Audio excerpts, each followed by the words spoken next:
Chapter 3298. As soon as they saw Mu Yin, they shouted loudly and rushed over with a whoosh. Look, this group of people is really here to find trouble with Miss.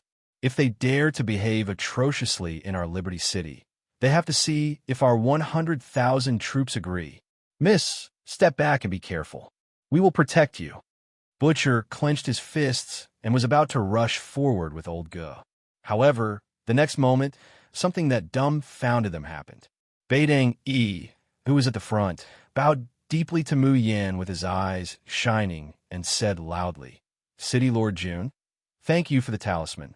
We hope that you can be magnanimous and forgive us for our rudeness to you and Liberty City earlier." Butcher and Old Go, who were clenching their fists, what the hell? These people are not here to take revenge. They are here to thank Miss. And what is the talisman he is talking about? Mu Yin seemed to have expected such a situation, and her lips curled into a faint smile. It seems that the barrier-breaking talisman helped you break through the bottleneck. Barrier-breaking talisman. So that talisman is called barrier-breaking talisman. Barrier-breaking, bottleneck breaking. What a fitting image.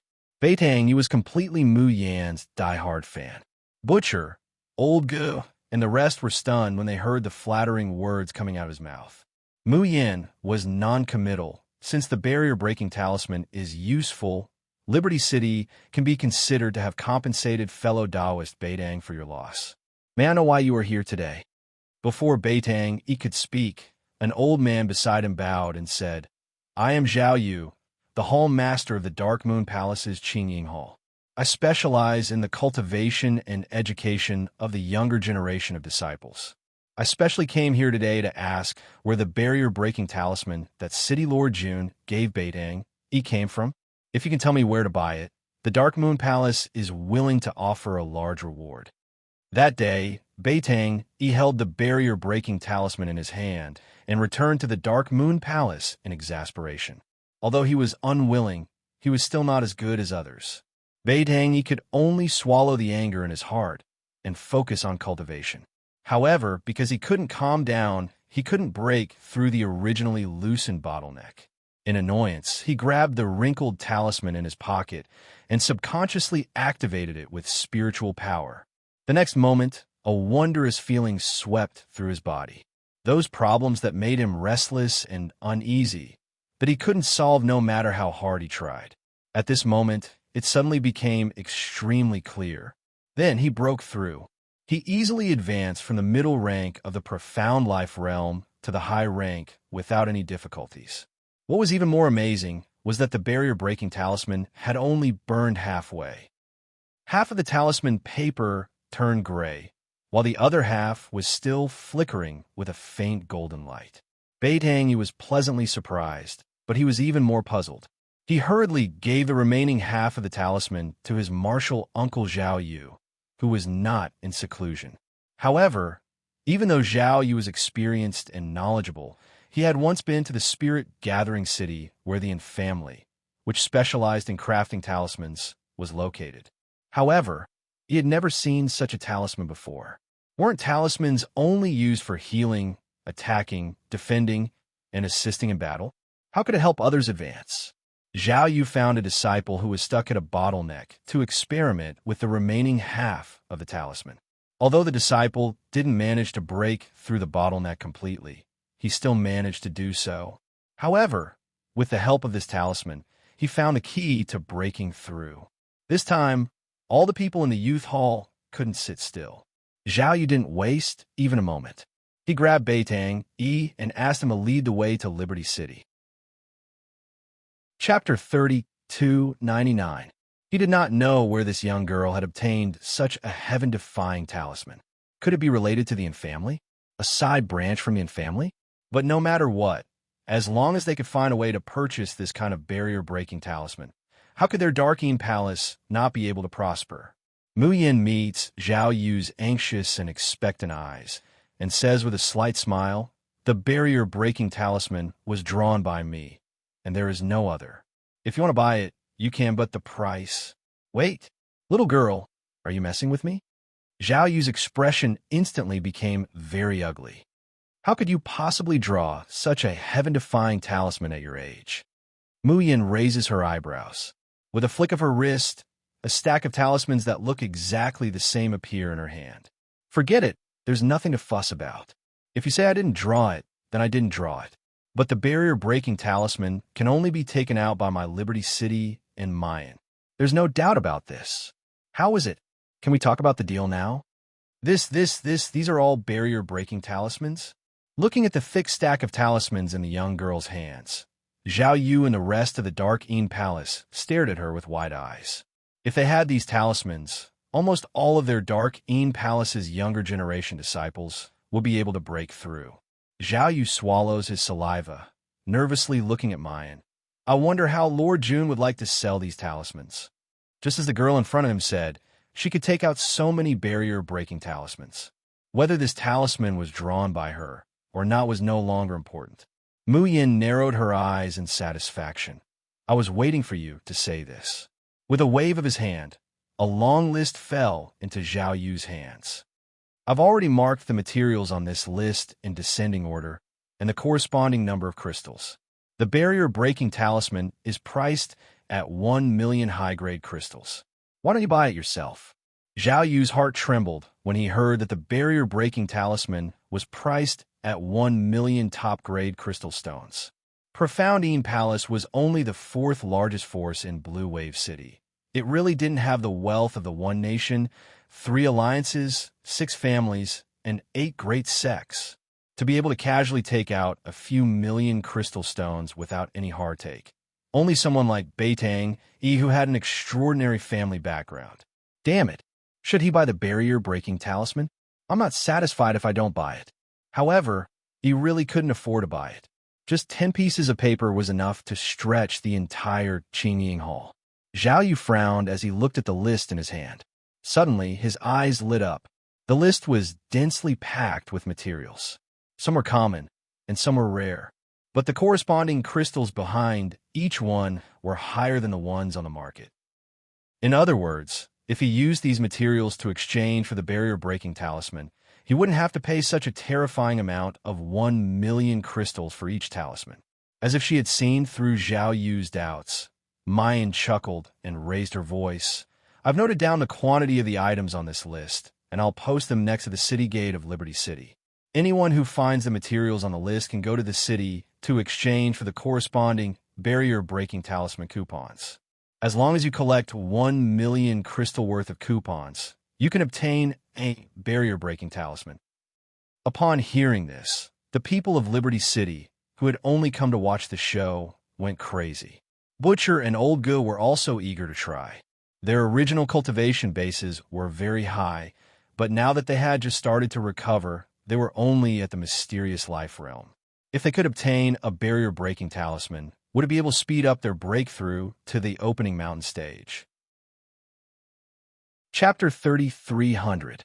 Then, Mu Yin added, however, I have to remind everyone that the list of materials I need is marked with an amount.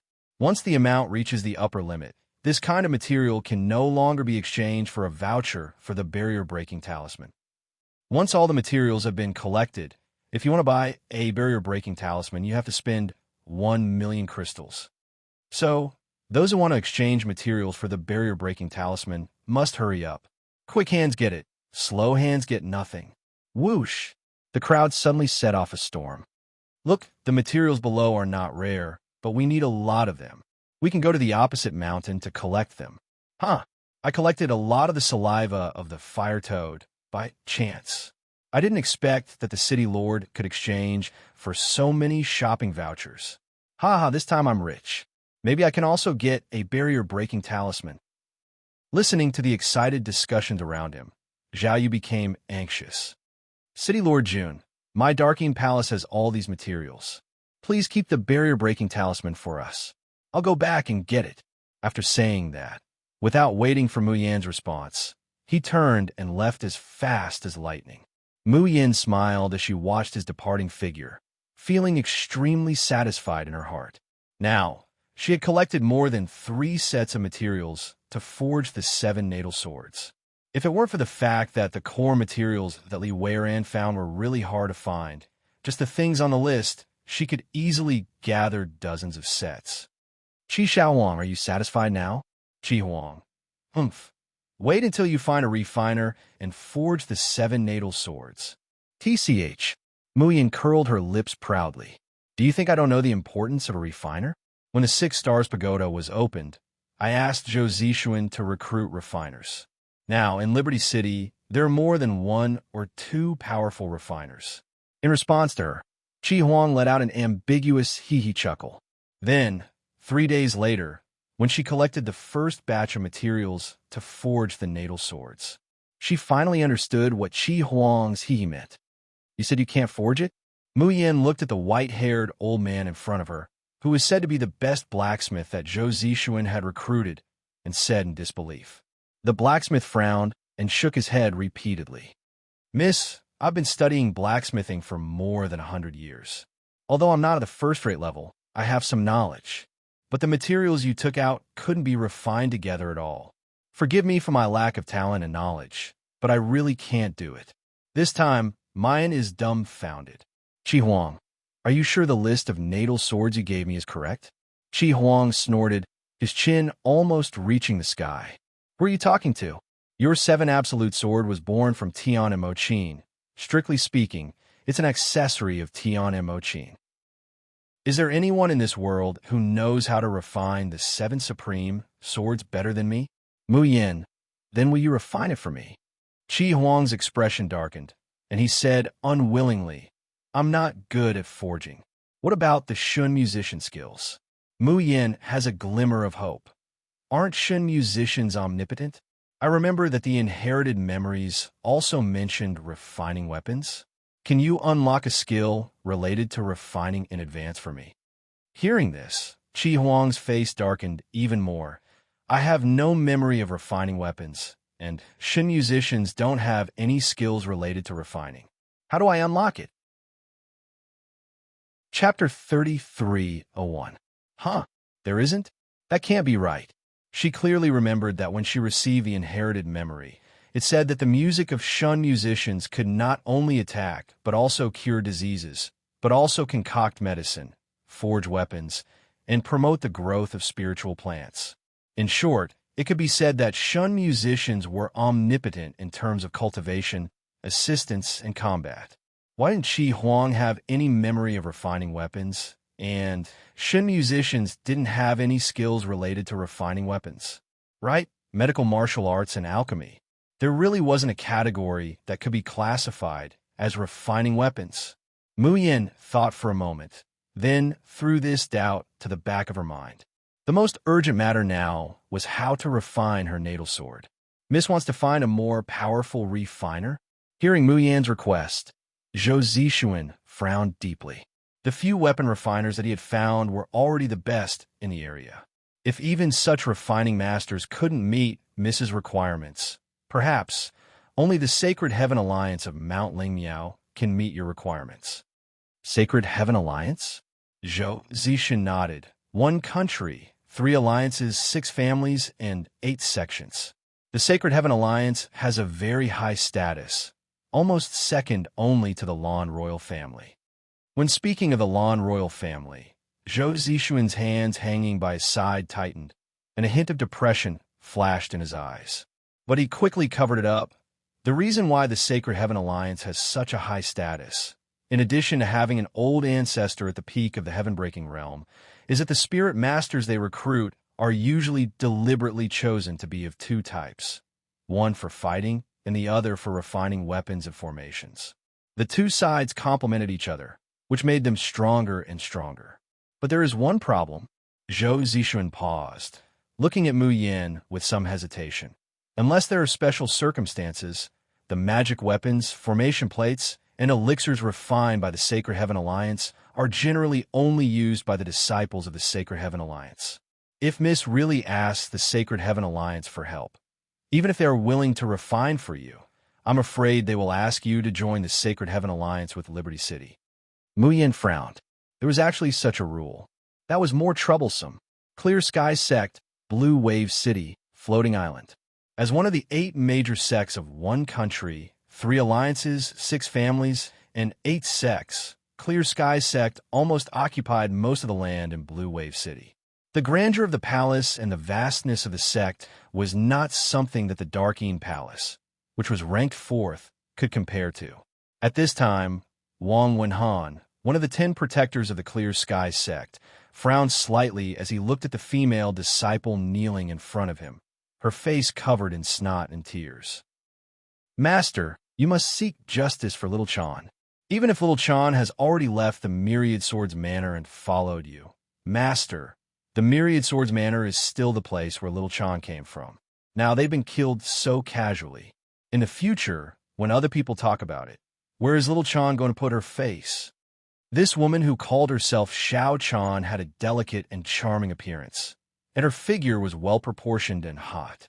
He exuded a mature charm. At this moment, she was crying like a pear blossom in the rain. Not only did she not seem to be in a sorry state, but she also made people feel even more pity for her, especially when she grabbed Wang Wenhan's hand and gently pressed it against her chest. Wang Wenhan's mind couldn't help but ripple. His original impatience turned into gentle coaxing. Don't worry, Chaner. I have so many disciples, but the one I dote on the most is you. How could I allow you to be laughed at? Isn't it just Liberty City?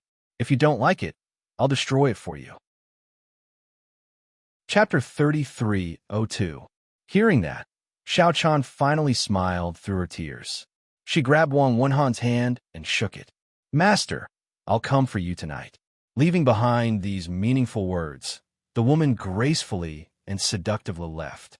After Xiao Chan left, a man who was dressed like a scholar behind Wang Wenhan stepped forward and said, Master, I'm afraid we have to reconsider the destruction of Liberty City.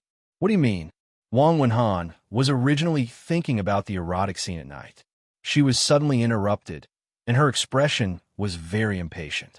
In the Clear Sky sect, Wang Wenhan had the most disciples.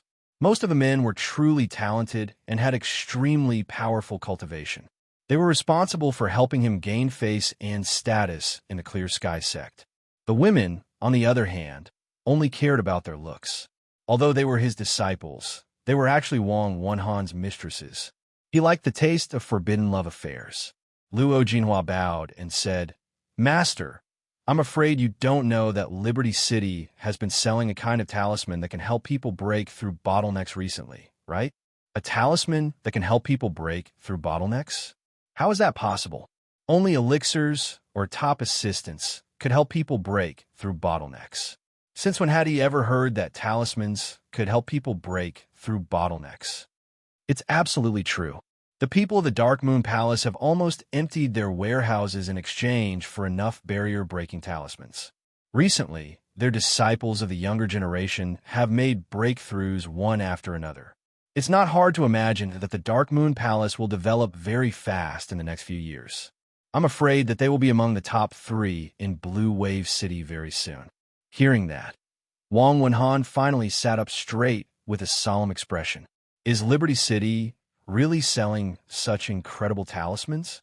Is it possible that they're related to the family in Spirit Gathering City? If that's the case, I really can't destroy it easily. But I've already promised Xiao Chan. Luo Jinhua chuckled and bent down. Master, not only does Liberty City have a steady source of barrier-breaking talismans, I'm told that they also have a top-training magical equipment, the 6 Stars Tower, and an army of almost 100,000 low-level cultivators. Wouldn't it be a pity to destroy such a city with such potential? Master, why don't you take it for yourself? Wang Wenhan frowned. I have to report to the sect if I want to take a new town. Once he did, the benefits of the new city would not belong to him alone. A cunning expression appeared on Luo Jinhua's face.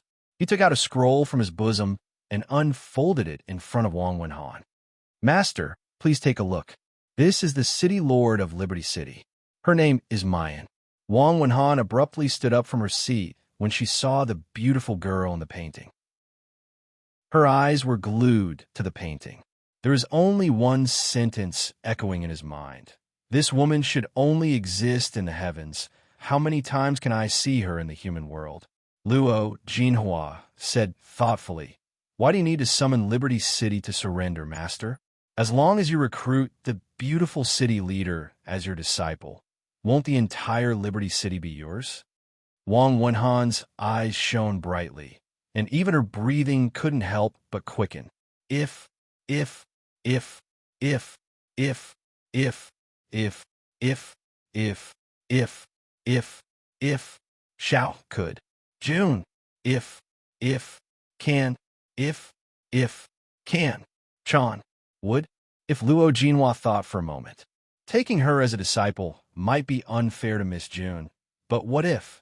Master, you go to her house and propose marriage?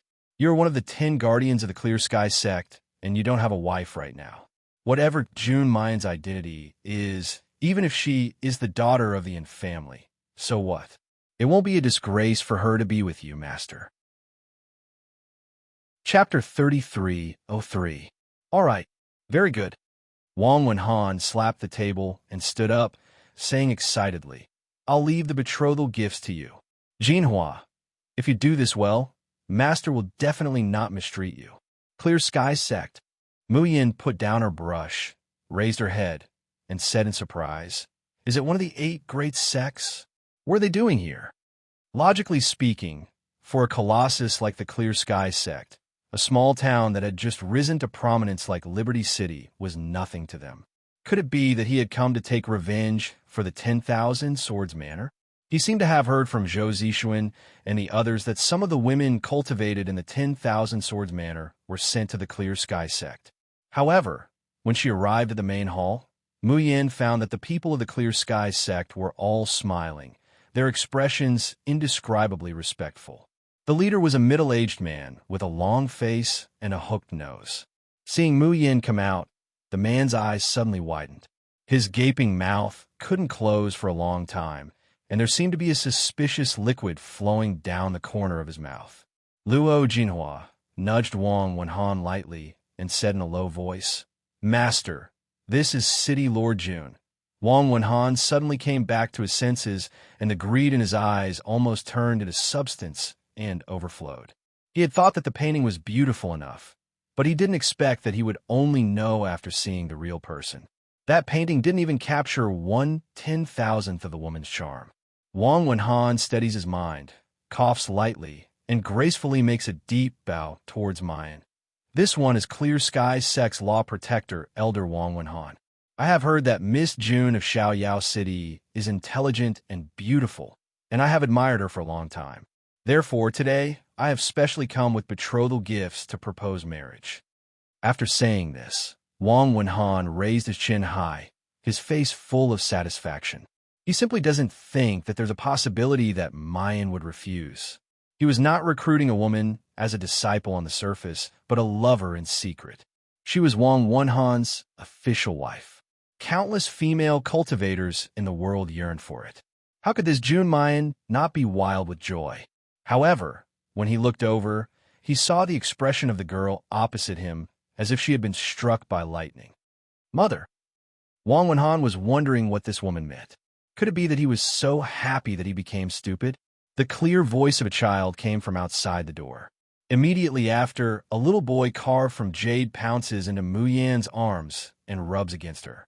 Then, he looked coldly at Wang Wenhan. Wang Wenhan felt as if she had been struck by lightning. Why you're already married. Mu Yan caresses Xiao Bao's head in her arms. She doesn't even bother to pay attention to that idiot. She was shocked because she felt that the scene looked familiar. 3 matchmakers and 6 betrothal gifts, but for no reason at all, he came to propose to her. It seems like this scene also happened in the Yinwu continent back then. The only difference is that one was Jin Wangya, and the other was a protector of the Clear Sky Sect. What happened to that marriage proposal? Oh, it seems like it ended with a certain someone suddenly appearing, flying into a terrible rage, and scaring the people of Jin Wangfu, who sent the betrothal gift so badly that they wet their pants in terror, right? Thinking of this, Mu Yin couldn't help but smile.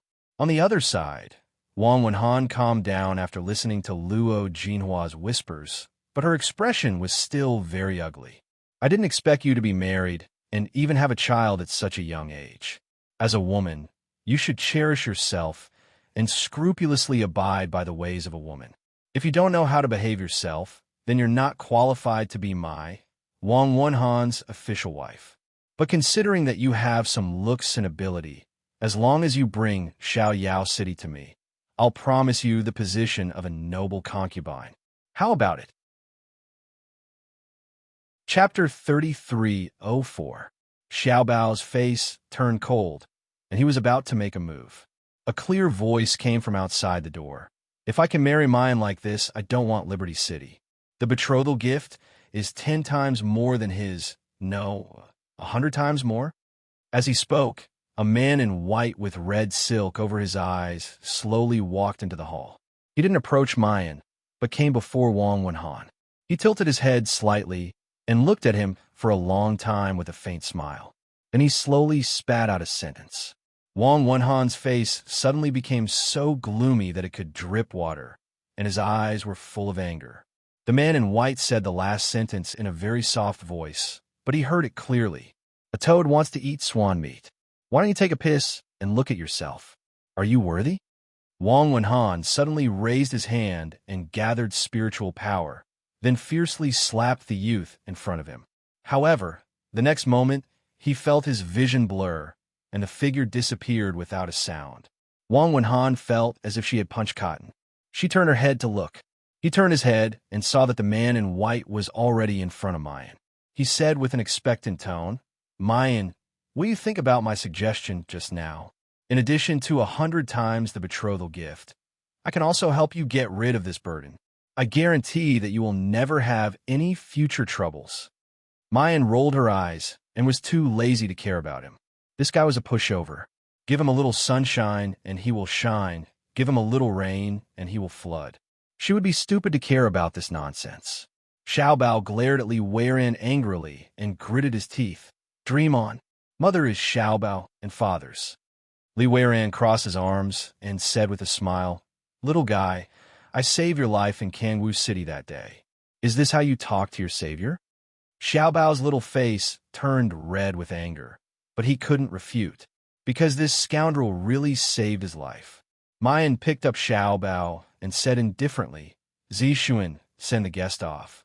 Jun Mayan, you shameless woman, don't be so shameless. Wang Wenhan was completely infuriated. His eyes widened, and he suddenly released all the spiritual power in his body. Zhou Zixuan's expression changed greatly, and he exclaimed, Earth creation initial stage, elite peak spirit beast, be careful, miss. A huge black spider appeared behind Wang Wenhan. It opened its terrifyingly sharp teeth and spat out a thick white liquid. Muyan hugged Xiao Bao and jumps to the side. Zhou Zixuan, Butcher, and the others couldn't dodge in time and were sprayed by the sticky liquid. In an instant, the sticky liquid turned into a dense spider web, binding them tightly. Wang Wenhan looks coldly at Mayan, sneering, Jun Mayan, today you have to marry, even if you don't want to marry. If you behave obediently, I can still give you the position of a concubine. If you continue to be stubborn, today will be the day you and the entire Liberty City die. Luo Jinhua revealed an amiable smile and advised, Miss June, I think you still have some self-awareness. Obediently accept the betrothal gifts, sit in the small sedan, and follow my master back. You're such a filthy, unmarried woman with a child. It's already your good fortune that my master is willing to marry you. Before he could finish his words, his throat was suddenly grabbed, and his whole body was lifted up high. Wang Wenhan was also lifted up along with him. A man as handsome as a god appeared in front of both of them. He was looking at them coldly, and the corners of his mouth hooked up into a sneer like that of an Azura from hell. Who did you say was filthy just now? Who did you say you want to marry? Chapter 3305. The spider silk binding Zhou Zixuan, and the butcher has already disappeared without a trace. That black spider that they were so afraid of just a moment ago was just blown up by a handsome, woman-like youngster with a single punch. And the protector elder of the Clear Sky sect, one of the 8 great sects of the floating island, a peak expert of the earth opening realm. But now, he and his disciple have fallen to the ground like a pile of mud, moaning in pain and fear. A slender, Handsome youth with a somewhat evil smile on his face steps forward. He raises his sword and gently swings it towards his lower body, the smile on his face becoming more and more brilliant. Daring to hit our Junshang's fiancé. Are you tired of living? After cleaning up the scum, the handsome youth and the evil youth come before Mu Yin, their expressions excited. Miss, long time no see. How have you been these days? These two are naturally Ying Mei and Han Yi. Many unexpected things have happened since they parted ways in the Xiozhen continent. In the Xiozhen continent, ghosts wreaked havoc, calamities overturned the heavens. In the Xiozhen continent, the Xiao Yao Seven were besieged on all sides, struggling to survive. And then there's the collapse of the space barrier passage. Mu Yin also inadvertently ascended to the floating island. This separation was almost a life and death parting. Now that the space barrier passage has been repaired with great difficulty, the crisis of the polar domain and the Xiozhen continent has also come to an end. Only then could these two people force Di Mingju to bring them down. Zhou Zixuan and the butcher stare blankly. Who were these three people that had just arrived? Why is their imposing aura so powerful? They can be considered to have seen the world before. They've even seen experts at the peak of the heaven-breaking realm. But there's never been a person who could give them this kind of awe and subservience. The key point is that such an expert is actually the Miss Subordinate. And that incomparably handsome, godlike man is actually the Miss Fiancé. Daddy, the two are stupefied. They see their Miss Precious son, that strong little master who doesn't seem like a child, suddenly pounces into the man's arms, hugging his neck and refusing to let go. Wait. The little Gongzi is actually this god's son? So the Miss is already married and has a child? Then why is she still his fiancée? Mayan doesn't know that her newbies are in a mess in the wind. Seeing Ying Mei and Han Yi, whom she hasn't seen for a long time, she can't help but reveal a smile. She reaches out to help Ying Mei up. Looking at the wound on her neck that had yet to fully heal from the poison, he couldn't help but feel sorry for her. The scar extended from his chin to his collarbone under his collar. This made Ying Mei's originally beautiful and pretty face look a bit more austere, but it was even more in line with her own character. But Mu Yin only felt distressed and pitiful. How could the wound be so deep? It must have been very painful, right? Ordinary wounds could be easily healed by immortals. The fact that Ying Mei's wound was still so big, even after such a long time had passed, was enough to show how tragic the battle was at that time. How could such a beautiful girl be left with such a hideous wound? As Mu Yin touches it, she says softly, "Don't be afraid. I will find a way to remove your scars and let you recover as before." Ying Mei wanted to say that she didn't care about this injury, but facing the Miss's gentle gaze, she blushes. She lowers her eyes and softly says, On the side, Han Yi sees this scene, and the sour water in his heart seems to be boiling, bubbling up. Chapter 33:06. Ying Mei has never shown such a bashful expression in front of him before. Han Yi never thought that the wound was ugly. He just felt distressed that Ying Mei had almost died from that injury. But he only mentioned it once, when Ying Mei coldly said, "You dislike it for being ugly?"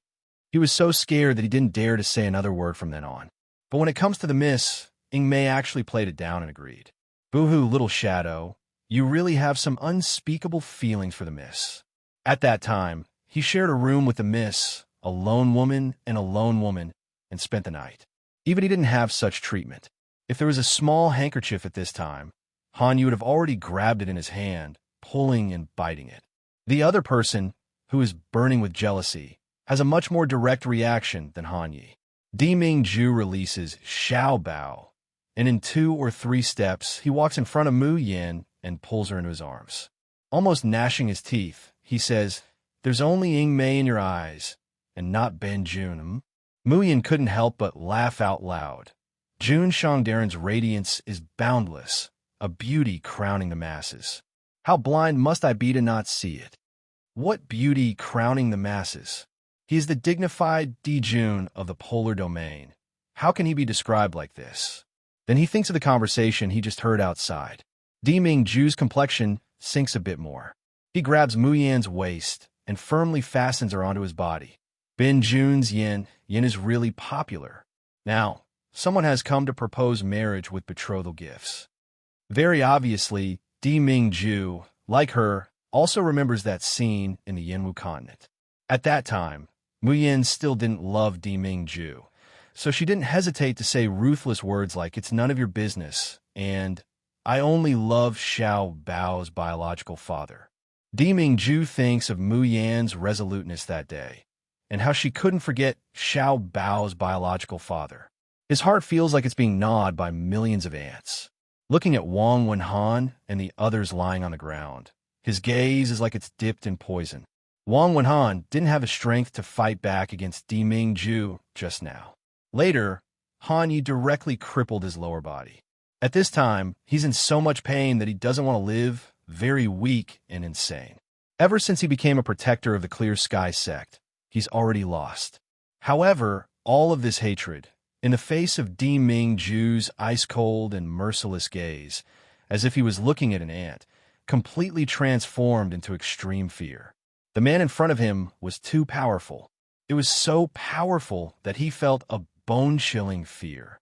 Moreover, the pressure that lingered around him made him tremble uncontrollably. He couldn't even muster up the courage to resist. Guessing Ming Ju's thoughts, Han Yi slowly steps forward, the corners of his mouth hooking up into a shallow smile. He raised the saber in his hand. "No, you can't kill me. I'm the Clear Sky sect protector. Pucci." Before Wang Wenhan could finish his words, the sword had already pierced through his heart. Immortal power surged, and with a loud bang, a large hole exploded in Wang Wenhan's chest. Looking at the lifeless body of his master, Luo Jinhua was so scared that he wet his pants. "I was wrong. We shouldn't have coveted Liberty City. Miss Polar Domain, we won't dare to come here anymore. Please spare us." He didn't know who these three people were or what their background was. They only knew that their strength was not something they could afford to provoke. At this moment, Luo Jinhua was filled with regret. He had thought that Liberty City was merely a new city. Chapter 3307. Even if that Jun Mayan had some background, she would at most be from the 6 great families or the 8 sects. If he could help his master marry her, there would definitely be many benefits in the future. However, he did not expect that he had provoked such a terrifying malefic star. I can help you and the leader of the Clear Sky sect. From now on, the Clear Sky sect and Liberty City will be brothers and friends, mutually beneficial. Yes. Miss June, my Clear Sky sect still has a lot of the materials you're looking for. In order to survive, Luo Jin's Chinese was incoherent, and he pulled out all the life-saving treasures he could think of. However, what greets him is still Han Ye's neat and tidy sword to his chest. "You insulted the future mistress of my polar domain, and you still want to live? He dream on." He turned around and cupped his hands towards Mu Yin. But this guy's words are reasonable. Does Miss want Clear Sky sex materials? I can snatch it with Little Shadow, or I can ask the Clear Sky sect to submit to Liberty City. Previously, in the Yinwu continent and the Xiojin continent, because of the restrictions of the heavenly law, they couldn't casually take action. On several occasions, he had to rely on the young miss and the young master's help to escape. Things were different on the floating island. This place was very close to the immortal cultivation continent. The air was filled with immortal energy, and it was a relatively special place where the heavenly Tao laws were easily overlooked. Apart from Jun Shang, whose strength was too strong, a casual move would cause turbulence. People like them would have a lot of loopholes to exploit. Now he could finally hold his head high in front of the young miss. Mayan smiles. There's no need to destroy them or pledge allegiance. It's fine to knock them down a bit and fish out some treasures. Due to the special identities of Xiao Qi, Wei Mian, and the others, she did not want Liberty City to be too eye-catching, but to knock on the Clear Sky sect, killing the chicken to warn the monkeys, so that the major forces around Greenwave City would not dare to mess with Liberty City easily in the future. Naturally, It would be the best outcome. Han Yi nods again and again, glancing at Diming Ju. Seeing that he doesn't object, he immediately grabs Ying Mei and excitedly leaves. Unexpectedly, Mu Yin grabs Ying Mei's hand and says with a smile that isn't a smile, "Ying Mei and I haven't reminisced enough? You go alone." Han Yi is struck dumb all of a sudden. It was precisely because he wanted to be alone with Ying Mei that he volunteered. How could Miss June forcibly occupy Little Shadow? Diming Ju looks at the way Mu Yin is firmly holding Ying Mei's hand and feels that it's an eyesore. She was about to step forward and pull her restless fiancé back to her side. Suddenly, he turned around to take a look. However, all he saw was an empty doorway. There was no one there. Diming Ju slightly narrows his eyes, thoroughly releasing his divine sense.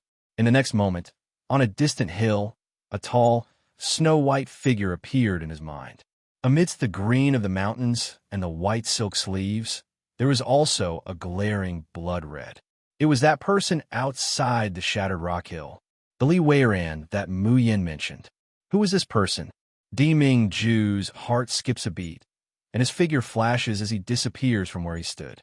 However, when he arrived at the top of the hill, the figure of the man in white had completely disappeared. There wasn't even the slightest bit of aura left.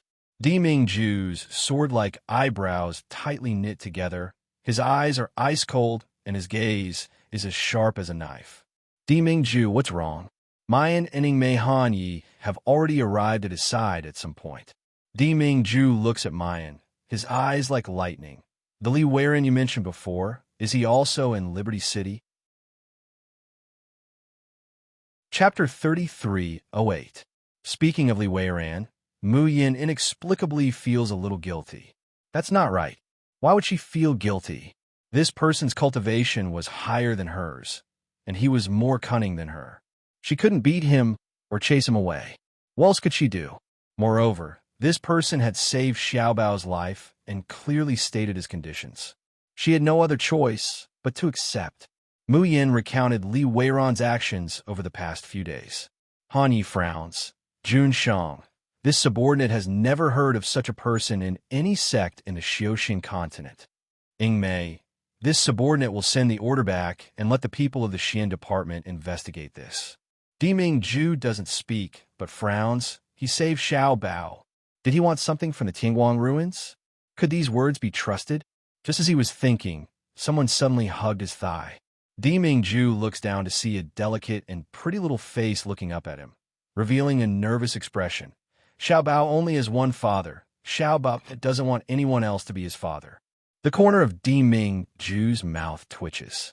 He bent down and picked her up, gritting his teeth as he said, "Dream on." No matter who this Li Weiran was, he actually dared to say that he wanted to replace her as Xiao Bao's father and Mayan's husband. Next time, I won't let him escape. Little Treasure nodded heavily. Li Weiran is shameless. Mother belongs to Xiao Bao and Daddy. It's not his.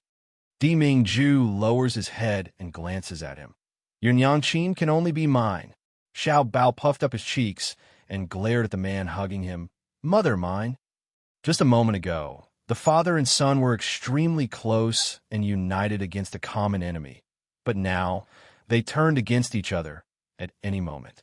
Mu Yin, ignoring the father and son, she took Ying Mei's hand and walked into the room. Seeing that Han Yi wants to follow, she waves her hand. You're not allowed to follow. Han Yi looks pitifully at Ying Mei. Who would have thought that Ying Mei would impatiently wave his hand at him? Aren't we going to the Clear Sky sect? Come back quickly and gather the materials. Don't let Miss wait for too long. Han Yi, QEQ. Little Shadow, you've changed. You don't love me anymore. In the room, with a blushing face, Ying Mei took off her clothes, allowing the strands of energy produced by Mu Yin to twine around her body. As the Art Essence Yellow skill was activated, the scars on Ying Mei's body slowly disappeared. The black gas that was entangled in his meridians and dantian gradually dissipated. The process of withdrawing was obviously painful. Beads of sweat dripped from Ying Mei's forehead, but she just gritted her teeth and didn't make a sound. She didn't even frown. The treatment lasted for more than 2 hours before it ended. Mayan lets out a long breath, puts away the Tian and Mo Chin, and walks over to Mei, who is sitting cross-legged with his eyes closed. Every inch of the pale-faced woman's muscles was trembling slightly, but her expression was so cold and calm, as if she had long been accustomed to all kinds of suffering and torture. On her fair skin, a faint scar was faintly discernible. Even if it was an immortal with a high cultivation base, even if she used her Shun musician skills to treat them, it still couldn't completely cover up the suffering she had suffered. This was a woman who was stronger and more courageous than any other man. She was so strong that it made people feel sorry for her. She hoped that from now on, she wouldn't have to get hurt again. Mayan picked up the clothes on the side and draped them over her. Imei suddenly opened her eyes. Seeing that it's Mayan, she immediately showed a weak but childlike smile. "Miss, thank you. Ingmei owes you another life." Chapter 3309. Muyin watches her put on her clothes, then sits down opposite her. She lets out a long sigh and says, "Your injury is so serious. Why didn't you tell me? If you had met me a day later, I'm afraid your cultivation wouldn't have been able to advance even an inch. Moreover, if it was treated earlier, it would only take one session to completely recover. But now, it will take at least a month of continuous treatment to completely remove the root of the disease." Ingmei bit her lip, and, after a long time, she said in a low, hoarse voice, "In the battle of the fallen heavens, I didn't protect the little master, and almost consigned him to eternal damnation. So you use this method to punish yourself?" Muyin was so angry that he almost laughed. "Are you stupid or stupid? How sad would Xiaobao be if he knew?" Ingmei hurriedly shook her head. "No, I just realized that I'm still too weak. I want to become stronger. I want to be qualified to continue being the leader of the Xin division. In the future, I want to be able to protect you, protect the Lord, and protect the little master." On the other hand, she was a weak girl with average talent and a late start. If she wanted to be stronger than others, she had to put in thousands of times more effort than others. A long period of recuperation was too much of a luxury for her. However, she couldn't let anyone know that she was a woman, and she couldn't let a doctor take her pulse to treat her. Muyin frowns. "Are you still unwilling to restore your identity as a woman?" Ingmei lowered her eyes and did not answer. His hands unconsciously clenched into fists. Mayan sighs. "What about Hanyi? If he knew that you had suffered such a serious injury, and that you were suffering every day, yet you didn't tell him, how sad would he be?" Ingmei stared at the ground in a daze. After a long while, she murmured, "He deserves better." "What?" Muyin suspected that she had misheard. Ingmei raised her head and smiled at her. Her smile was indescribably calm and cold. But Muyin felt an indescribable tug at her heart. It was so painful that she could hardly breathe. "Hanyi, he deserves a better woman, and not someone like me, who is neither a man nor a woman, and whose hands are stained with blood." She couldn't rely on him wholeheartedly, couldn't bear his children, and couldn't even guarantee that they would be together forever. In the battle of the fallen heavens, Hanye's heart-wrenching and lung-splitting cries seemed to still be ringing in his ears. As for her, she couldn't even promise to put down her weapons for him, to turn over a new leaf and become his virtuous wife. She was neither a man nor a woman, just a monster. After saying the short sentence, Imei gets up and kneels down on one knee towards Mayan. He heavily kowtows, then turns around and leaves.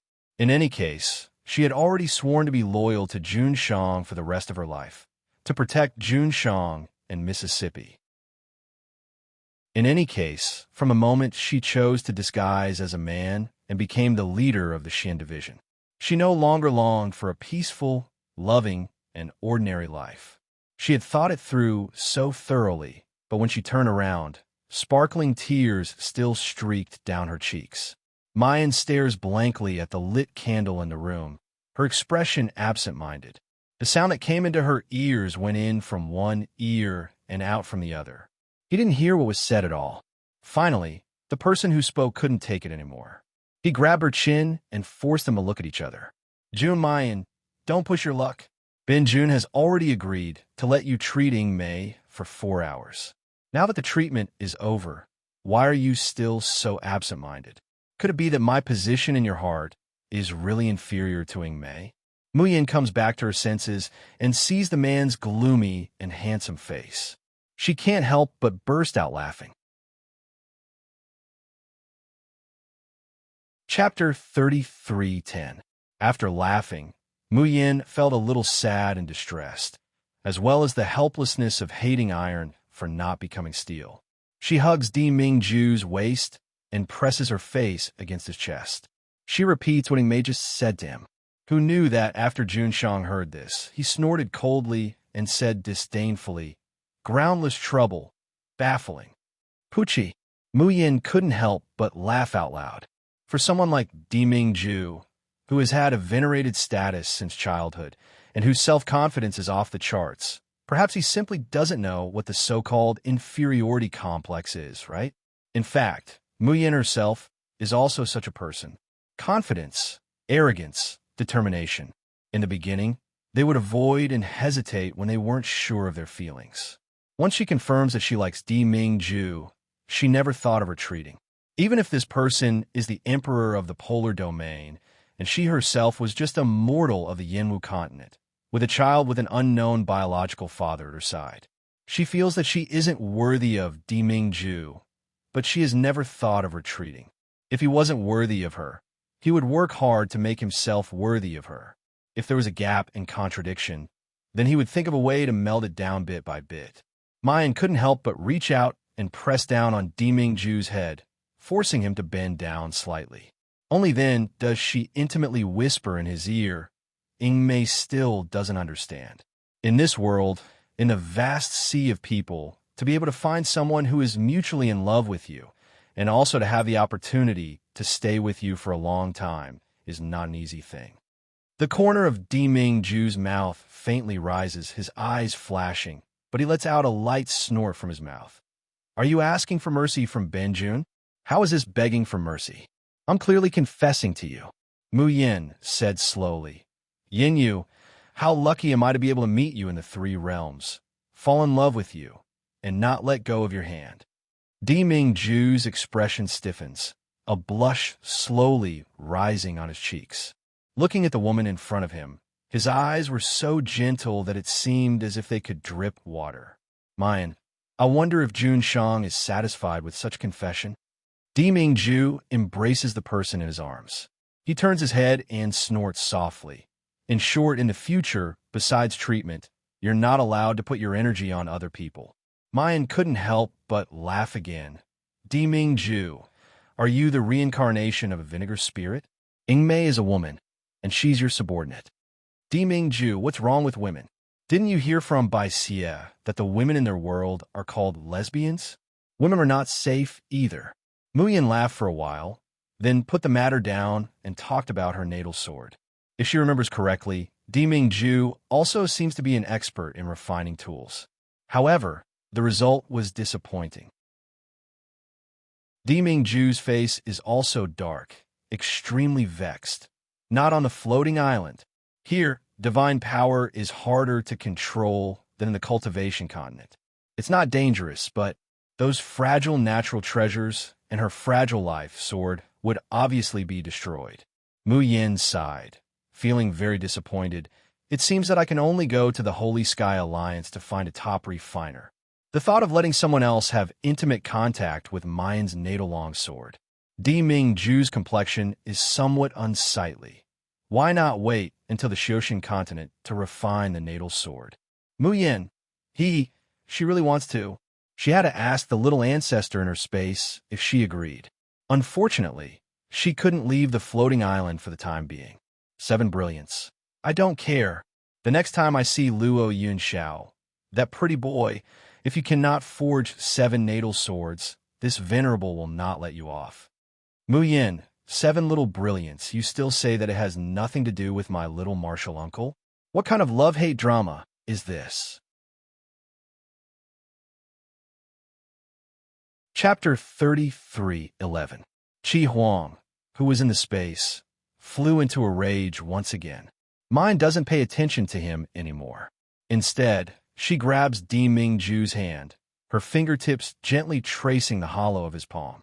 She looks at him with curved brows. This time, can you stay on the floating island a little longer? Di Mingju's mind swayed. Before he could speak, he heard a sweet voice continue to ring in his ears. We haven't gone out to play together for a long time. Why don't we go to the Sacred Heaven Alliance together? Di Mingju's breathing quickened. Just the two of us? Muyin was stumped for a moment. She lowered her head guiltily. Oh, we can't delay the treatment of the shadow demon. And Xiaobao. He knew it. There would always be a bunch of eyesores everywhere. Di Mingju gritted his teeth. Sure enough, it's better to get married early to have a world of two. Xiaoxing Continent, the border of the Netherworld. Mu Luyun looked coldly at the man in the shadows in front of him, his expression unfriendly. Master has called you many times. Why haven't you replied? The person in front of him moved, slowly revealing a tall figure. His clothes were as white as snow, even brighter than the moonlight, and the red silk covering his eyes was more dazzling than blood. This person was Li Wei Ran, who disappeared from the floating island. Hearing Mu Luyun's rebuke, Li Wei Ran hooked his lips and said carelessly, That's your master, not mine. Let him call. Whether or not I want to respond depends on my mood. Mu Luyun's expression suddenly darkened, his eyes flashing with anger. Li Wei Ran, don't you want to take revenge on the polar domain? Don't you want Di Mingju to die without a burial? Li Wei Ran restrained the smile on his lips. His voice was low as he said word by word. Of course I do, but what does this have to do with you? Mu Luyun sneered. Do you think you alone can kill Di Mingju and destroy the polar domain? Only by cooperating with us will you have a chance of success. Li Wei Ran, don't be too arrogant. Do you still remember how miserable your fate was when you schemed against Di Mingju? The atmosphere fell into a strange, deathly silence. Li Wei Ran lowered his head slightly, not saying a word. Just as Mu Luyun was about to mock him again, he suddenly laughed in a low voice. Priest Luyun, why are you so angry? I didn't say I wouldn't cooperate with you. Didn't I come here today to tell you a piece of good news? Not only did Mu Luyun not feel gratified by Li Wei Ran's sudden change in attitude, he was even more wary of this person. But at this moment, he still needed to deal with Di Mingju. Mu Luyun composed himself. What good news? Di Mingju is currently on the floating island. What? Mu Luyun was shocked. He went to the floating island? How dare he go to the floating island? Is that true? Li Wei Ran smirked. I've seen him twice with my own eyes. Do you think it's true? The floating island is where the laws of the heavenly Tao are most lacking. It is also where the curse can unleash its power without restraint. If he's really on the floating island, isn't this a once-in-a-lifetime opportunity? Mu Luyun revealed an excited expression.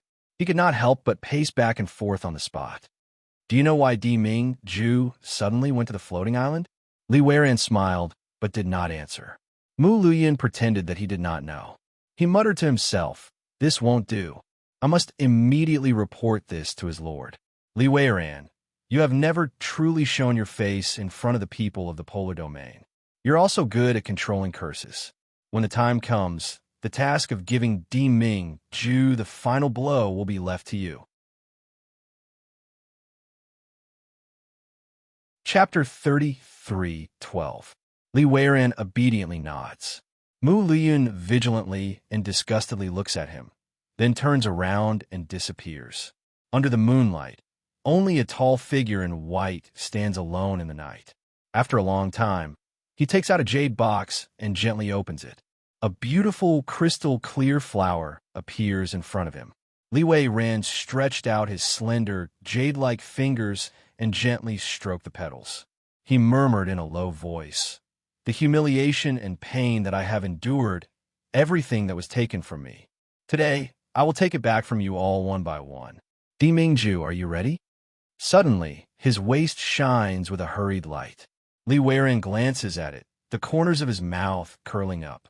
He carefully puts away the dark cloud spirit flower, then takes out a small bronze mirror. Because there is no longer the space barrier, Yu Yanran's anxious face appears in the mirror. Wei Ran, What's going on? I have already sent out 30 messages. Why didn't you reply to any of them? Li Weiran carelessly says, I'm sorry, sister. I didn't notice before. Yu Yanran feels his perfunctory attitude, and her face darkens. Are you in the Shoshin continent now? Hurry up and come back. Linglong Island. As soon as Li Weiran enters Fian Palace, he is met with Huang Shouchuan's hateful gaze.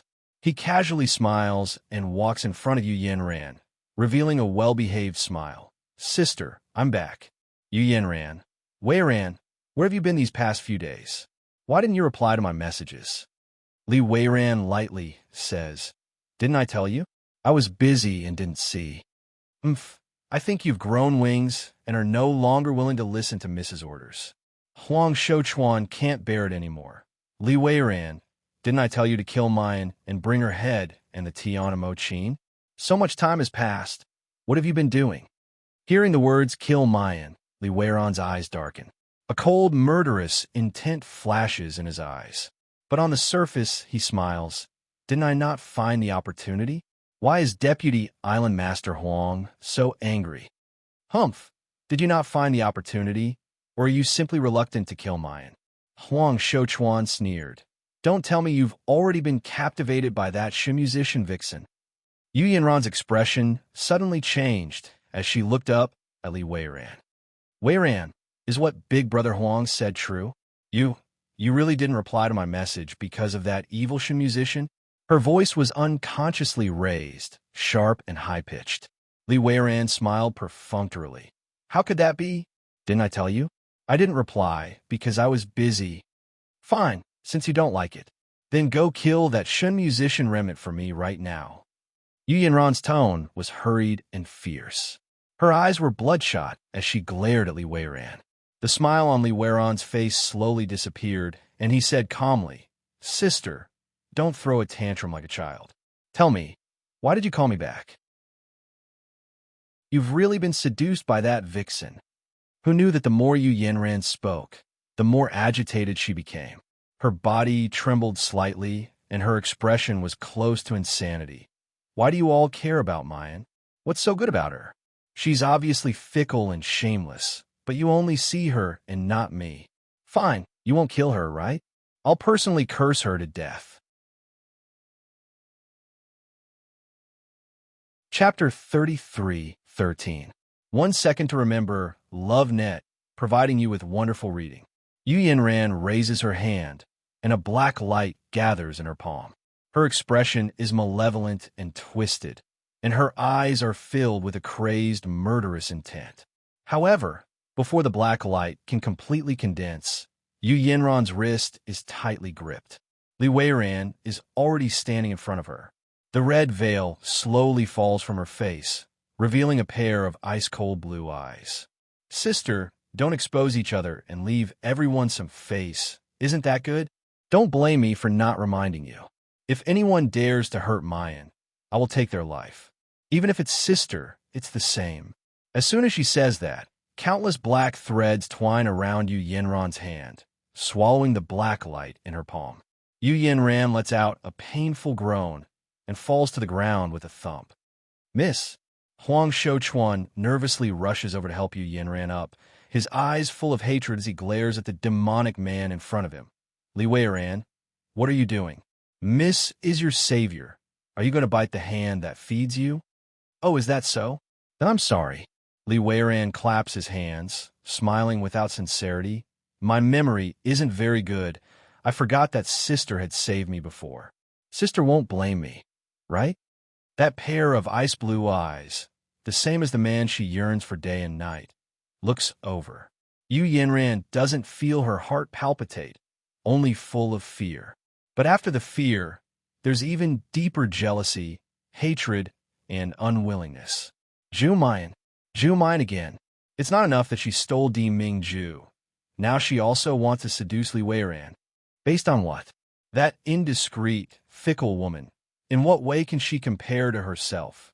Yu Yanran's chest heaves up and down violently. Her face is pale, and her lips are bitten so hard that they're almost bleeding. Tears trickle down from her eyes. Huang Shouchuan looks at her painful appearance, only feeling a pain in his heart. He grits his teeth and looks up at Li Weiran. Do you know why I miscalled you back? Li Weiran tilted his head. Aren't I all ears?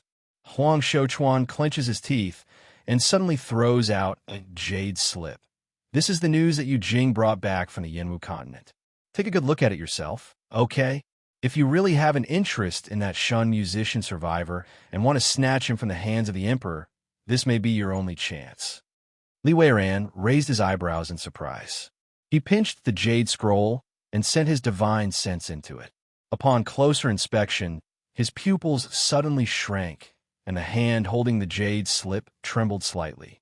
Then, thin wrinkles spread from the tip of his eyebrows and the corner of his eyes to his entire handsome face. So that's how it is. This is interesting news. Huang Shouchuan held Yu Yinran's hand and whispered in her ear, Miss, don't be impatient. Have you forgotten our true purpose? Only then did Yu Yin wake up from her anger and jealousy. Yes, as long as Diming Ju believes that Li Weiran is Xiaobao's biological father, and that Mayan and Li Weiran have an affair, how could the Emperor allow this adulterous couple to continue living? When Li Weiran laid his hands on her just now, Yu Yinran had already hardened her heart to eliminate this disobedient and dangerous person. Otherwise, if the Emperor discovers that she has a relationship with the curse in the future, how could she become the mistress of the polar domain? Mobile users, please browse and read. For a better reading experience, please visit Zii. Chapter 33:14. Yu Yinran takes a deep breath and looks up at Li Weiran, who is smiling like a child who has found his favorite prey. She says in a low voice, Weiran, you know what to do next, right? As long as you make Di Jun believe that you are Jun Mayan's first man, the biological father of her son, from then on, Di Jun will inevitably abandon Jun Mayan like a pair of worn-out shoes, and you can get what you want. Li Weiran's slender fingers hold the jade slip, bringing it to his thin lips and kissing it. His smile is bright and joyful. Indeed, I didn't think that big sister would bring me such good news. Then you should immediately go to the floating island. No. Li Weiran interrupts Yu Yinran's urgent words, his blue eyes heavy as if he is trying to suppress a storm. Since I'm going to do it, it must be perfect. I still need time to make some preparations. Diming Ju, this time, I will set up a real, inescapable net. I will make you fall into a dead end beyond redemption. On the floating island, 1 country, 3 alliances, 6 families, and 8 sections. The Sacred Heaven Alliance in Mount Lingmiao and the Ning family in Maomu City are extremely special existences, because these two are the only ones who don't listen to the Lan Empire. If the Ning family is said to be unrivaled in the floating island, then the Sacred Heaven Alliance is said to be because they have a top godly refiner. So much so that the entire alliance has a unique position. As everyone knows, the floating island can exist. It was because the amazing summoner Lan Xiaoza had used his perfect body as a guide to refine a heaven-shaking sacred object called the Heavenly Halberd, which pierced a hole in the sky. The rubble of the Xiaoxian continent fell and finally merged with the heaven-piercing halberd, forming the floating island of today. In other words, the floating island is not just an island, but a continent. It is also a huge magic weapon. A heavenly magic weapon that has merged with a heavenly holy artifact. And what supports the operation of this magic weapon is the special tool spirit that Lan Xiaoza summoned that day. However, even if it is a heavenly holy artifact, if it is used day after day, and without a master to inject immortal power and divine power to restore it, one day it will run out of energy and become a pile of scrap metal. At that time, the floating island will no longer have the foundation to support it to float between the Xiaoxian continent and the Xiaoxian continent. In the end, they all turned into rubble and fell apart. However, the 2 previous owners of the heaven-reaching halberd, Lan Xiaoza and his son, had passed away long ago. From then on, there was no one who was qualified to wield the heaven-reaching halberd. Without a master, the heaven-piercing halberd would only be consumed without any replenishment. It was only a matter of time before it fell apart. Helpless, the major forces on the floating island racked their brains to come up with a remedy. The first was to have the Lan imperial family be responsible for forcefully injecting soul force into the heaven-connecting halberd every year to help it maintain its energy. The second was to find a top blacksmith to repair the damaged parts of the heaven-reaching halberd every year. On the floating island, only the Sacred Heaven Alliance, which was best at refining weapons, could repair the heaven-reaching halberd, such a sacred item. It was also because of this special function that even though there were not many true peak experts in the Sacred Heaven Alliance, even if they were unwilling to submit to the Lan family empire, they still had a supreme status. The repair of a 9th-level spiritual artifact only requires 100 crystals. The quota is limited. First come, first served. Let's take a look at the newly forged divine artifact, the Meteoric Fire Saber. Most suitable for fire-type soul cultivators. The results are guaranteed to be satisfactory. Chapter 33:15. 1 second remember, LoveNet, providing you with exciting reading. Silver Light Armor. 4 large summoned beasts, able to enlarge or shrink with the summoned beast. A necessary treasure armor to protect and train your summoned beast. Originally priced at 9,999 crystals, now only 999 crystals. Don't miss this opportunity. Mount Spirit Wonder had a unique shape, surrounded by towering mountains, with a huge basin at the center. At the center of the basin was a large cluster of buildings, which was the base of the Holy Heavens Alliance. Surrounding the Holy Heavens Alliance were dozens of towns and sects of various sizes. These towns and cities were bustling with people coming and going every day. Most of the items traded there were Dharma treasures. Hearing the shouts around her, Eubylan shrunk her shoulders slightly, her expression hesitant and nervous. She wanted to raise her head and shout many times, but her voice was stuck in her throat. Compared to the treasures sold by those people, the best of the items on her stall was only a grade 8 spirit artifact. It was really not presentable. Even if she threw away her pride and shouted, no one would come over to take a look, right? But her mother was sick. If she still could not do business today. Thinking of this, Eubylan's eyes reddened slightly, and she was about to stand up and try again. Suddenly, a slender and powerful hand with well-proportioned joints grabbed a white jade hairpin on her stall. Eubylan instinctively looked up. Then, she sucked in a breath of cold air.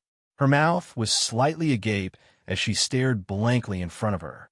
Her mind was blank, and she even forgot to breathe. How could there be such a handsome man in the world? No, how could the word handsome describe him? Sword-like eyebrows, starry eyes, and dashing elegance all seemed like a frivolous stain on him. He was like a high and mighty god, standing there coldly and indifferently, already making one yearn to worship and submit to him. How many crystals? The cold voice had a low and husky magnetism, but it was so beautiful that even the bottom of one's heart would tremble. Eubylan seemed to be completely dumbfounded, not knowing what the person in front of her was saying. She only knew that the sexy thin lips opened and closed slightly, causing her ears to turn completely red and her heart to pound nonstop, until the person in front of her threw down a black crystal impatiently, directly taking the jade hairpin and turning to leave. Eubylan turned to look at the ground in a daze. When she saw what had been thrown there, her pupils suddenly shrank, and her teeth almost bit through her tongue. This is obsidian crystal. Eubylan was almost scared out of her wits. She hurriedly picked up the obsidian crystal and shouted, "Customer, this customer, there are too many." This jade hairpin was merely an 8th grade spirit weapon. How could it be worth so many crystal stones? Only 10 crystals will be enough. However, the man did not turn back to look at her or the obsidian crystal she handed over. He simply said, "It's fine. I'll give you the rest." Then, he turned around and left. This time, Eubylan's body couldn't help but tremble when the deep, magnetic voice rang in her ears. His heart almost jumped out of his chest. Seeing that the man was about to leave, Eubylan hurriedly raised her head and wanted to say something, but the figure took a step forward and was already dozens of meters away from her. If he didn't chase after him, this person would disappear like a shooting star in the sky, and he would never be able to see him again. Yu Bailan's heart instantly panicked, and she didn't know where her courage came from. She actually abandoned the stall behind her. Lifting the hem of her dress, she hurriedly chased after him. Chapter 33:16. 1 second. Remember, LoveNet, providing you with wonderful reading. She sees that in front of that handsome, godlike man, a girl in white has appeared at some unknown time. The jade hairpin that she just bought from a stall is passively and gently placed on a girl's hair. Under the sun, the girl's smile is bright and beautiful, more bewitching than the most beautiful flower in spring. And the man who is just as cold as ice in front of her is now lowering his head to look at the girl in his arms. His brows are so gentle that it seems like they could scatter into starlight. Ruan Yanin presses the hand holding the obsidian crystal against her chest, an inexplicable sourness welling up in her heart. Soon after, she can't help but reveal a wry smile. It turns out that the jade hairpin was bought for the woman he loves. It turns out that such a cold and aloof person can also have a side that is as tender as water. But isn't all of this a matter of course? Only this kind of fairy-like beauty could be a match for each other. What is a country girl like her letting her imagination run wild in the end? Mayan takes the jade hairpin out of her hair and gently fiddles with it in her hands. Raising her head, she can't help but smile at the man in front of her. Why did you think of buying jewelry for me? Jun Shangdaran, you have never been so sensible before. Diming Ju coldly snorts. Why not? It's clearly been Jun's gift, but you don't wear it. Mayan stares blankly. Aside from the void spirit ring, when did she receive Di Ming Ju's jewelry? Could it be that she forgot? But she really doesn't like wearing those jewelry. Even the ones that Xiao Bao specially bought for her. After wearing them for a while, she found them troublesome and put them away in the space. Hey, wait a minute. Speaking of the jewelry that Xiao Bao bought for her, she suddenly remembers something. She rummages through the space with her divine sense, and finally finds a pair of white jade earrings and a white jade bracelet. There are dragon and phoenix patterns engraved on them, and the knife technique is the same. Clearly, they are a set. These white jade earrings were given to her by Xiao Bao when she was in Yinwu continent. And this white jade bracelet was what this man forced her to wear when Jin Wangye proposed marriage. It was only later that Mayan found out that Xiao Bao and Diming Ju had bought her gifts, and they were actually a set. Recalling how flustered and exasperated Xiao Bao was when he mentioned Diming Ju, this lecher, she couldn't help but burst out laughing.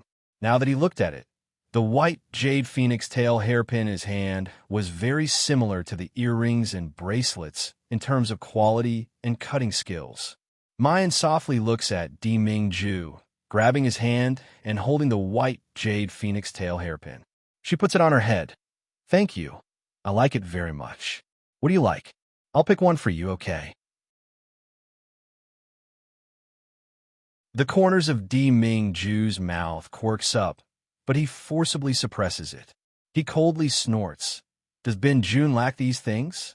Muyin thought for a moment. Just as she was about to speak, she suddenly realized that there was someone beside her. She couldn't help but turn her head to look. Seeing that Ruan Yanin was staring blankly at the two of them, he couldn't help but ask curiously, Miss, is there anything I can help you with? I know, sorry. That white jade phoenix tail hairpin, it's not worth a piece of obsidian crystal. She spoke incoherently. Her hand that was holding out the obsidian crystal was trembling, and she almost dropped it on the ground.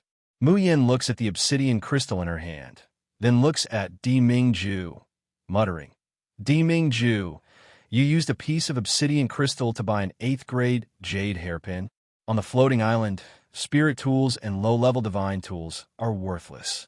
And the obsidian crystal? That's a priceless commodity. One piece of obsidian crystal is equivalent to 10,000 high-grade crystals. Using 10,000 high-grade crystals to buy an 8th grade spirit hairpin.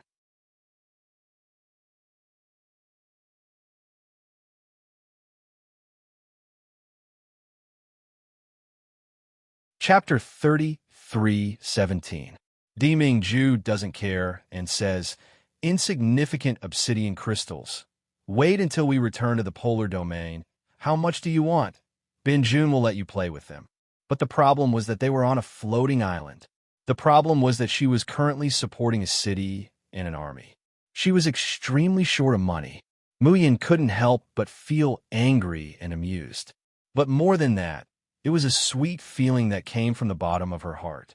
Seeing that Ruan Yanin was about to anxiously hand over the obsidian crystal again. She chuckled. My husband said that this white jade hairpin is worth a piece of obsidian crystal. So it's worth a piece of obsidian crystal. Miss, we troubled you to chase after us. But this obsidian crystal is already yours. There's no need to return it to us. But that jade hairpin is really only an 8th grade spirit weapon. The little girl's eyes were filled with embarrassment. Moreover, I was the one who refined it. Its quality isn't even good. At best, it can only be considered ordinary. Mu Yin exclaimed, Did you refine this jade hairpin? Ruan Yanin thinks that Mu Yin dislikes the spirit hairpin that she refined. Sadness flashes through her eyes, and she stutters. I didn't refine it well, if Miss dislikes it. No, you refine it very well. Mu Yin revealed a bright smile. Do you practice swordsmanship? Only now does Ruan Yanin truly see Mu Yin's appearance. Beautiful like the autumn moon, bright like the spring flowers. The corners of her lips curled up slightly. Her skin was as fair as fine jade under the sunlight. Her peach blossom eyes were like ripples that could captivate one's soul. Ruan Yanin's heart pounded even harder. He's almost more nervous than when he first came into contact with Deming Ju, especially when she met that pair of expectant eyes. She, who was clearly feeling inferior, actually raised her voice and said, I can do it. I'm best at forging flying swords. On the crowded street, from time to time, there would be people who would stop to look back, not even realizing that they had bumped into the person in front of them. In front of an inconspicuous store, there was a crowd of people. Inside the shop, a young servant girl with her hair combed into 2 buns was looking at the person in front of her with eyes full of love. She asked in a low voice, Young master, may I ask what you want to buy? The armors we sell in our shop are all the most gorgeous and have the best defense and acceleration effects. I can even make it according to your size and style. Good heavens! Did this child in front of him fall from the sky? How could there be such a cute little doll in the world that could melt one's heart?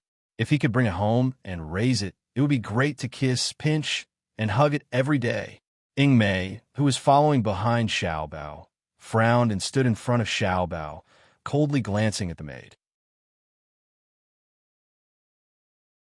In an instant, the little servant girl's excitement seemed to have been doused with a bucket of cold water. She was so scared that she trembled. Ying Mei moved closer to Xiao Bao and whispered, Little master, there are too many people here.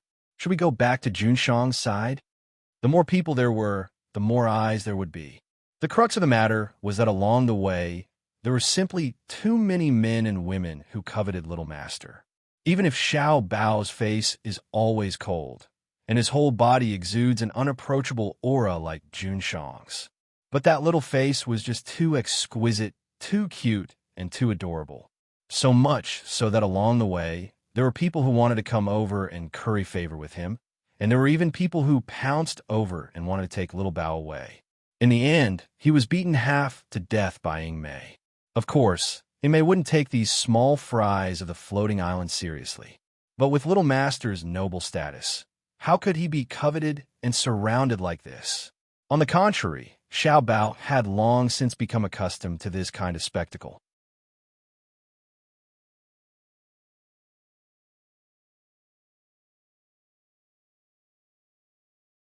Chapter 33:18. Especially when he and Mu Yin hold hands and walk together, the degree of sensation caused by that would directly double. Hearing Ying Mei's words, he just curls his lips like a little adult.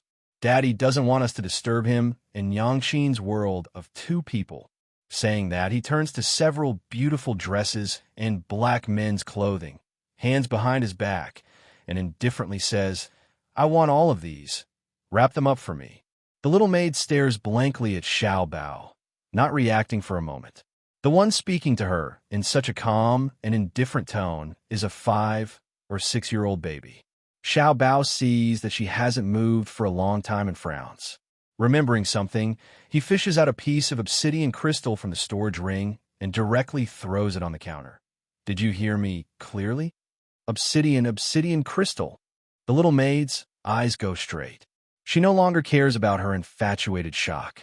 Nodding repeatedly, she rushes to prepare the clothes. Soon, the dresses that Xiao Bao pointed out are all prepared. The little maid takes the obsidian crystal with trembling hands and says shakily, "These precious armors and clothes are not as valuable as mine. I have to go inside to get the rest of the crystals. Please wait here for a moment." Xiao Bao is just about to say that there's no need to look. From the corner of his eyes, he sees that Mei is staring blankly at a dark blue qilin clothing embroidered with silver cloud patterns. The quality of this clothing can only be regarded as ordinary, but the style is unique and novel, making people's eyes light up. Xiao Bao purses his lips and raises his voice. "Wrap this one up too. Don't look for the rest of the crystals." Mei comes back to her senses and looks at Xiao Bao in surprise. Xiao Bao's little face is taut, his hands still behind his back, and he says in all seriousness, "If you want to bring a gift for Han Yigij, then bring it. Xiao Bao won't laugh at you." Mei's face suddenly turns red, and her voice rarely stutters. Who wants to bring a gift for him?" Xiao Bao blinks. "You don't?" Han Yigij is left alone in Xiaoyao City. If Sister Mei doesn't bring a gift for him, he must be very sad, right? Mei lowers her eyes and is silent for a long time. Then she whispers, "Bye." As soon as they come out of the shop, they suddenly bump into someone. If it weren't for Mei's sharp eyes and quick hands, Xiao Bao, who was holding the storage ring to check the newly bought clothes inside, would have been knocked down. Seeing that this person was about to escape, Mei grabbed his clothes and said coldly, "Apologize. What are you apologizing for? Scram. Get lost." As he spoke, he was about to kick Mei away. However, before he could kick out, his wrist was grabbed by someone, and a cracking sound came from his wrist. Let go. Bastard, do you know who I am?" Mei looked coldly at the man who was crying bitterly, his expression fierce. "I don't care who you are. Since you offended my little master, you must apologize." Sensing the terrifying aura emanating from Mei, the man was obviously afraid. His voice trembled as he said, I apologize. Young master, I'm sorry, but I really didn't do it on purpose. It's my master who's acting up, and it's urgent. I need to get a doctor to save him." Little Bao said, "Mei, let him go." Only then did Mei loosen her grip and stand behind Xiao Bao. The man couldn't be bothered to argue with Mei and Xiao Bao, and hurriedly ran to an inn not far away. The inn was called Pure Grace Pavilion, and it looked extremely grand and imposing from the outside. Looking in through the window, the decorations inside were also exquisite and luxurious. It was very obvious that the people who could live here were either rich or respectable. At this time, the front door of the Pure Grace Pavilion was surrounded by people. Little Bao was a little curious, and he couldn't help but follow.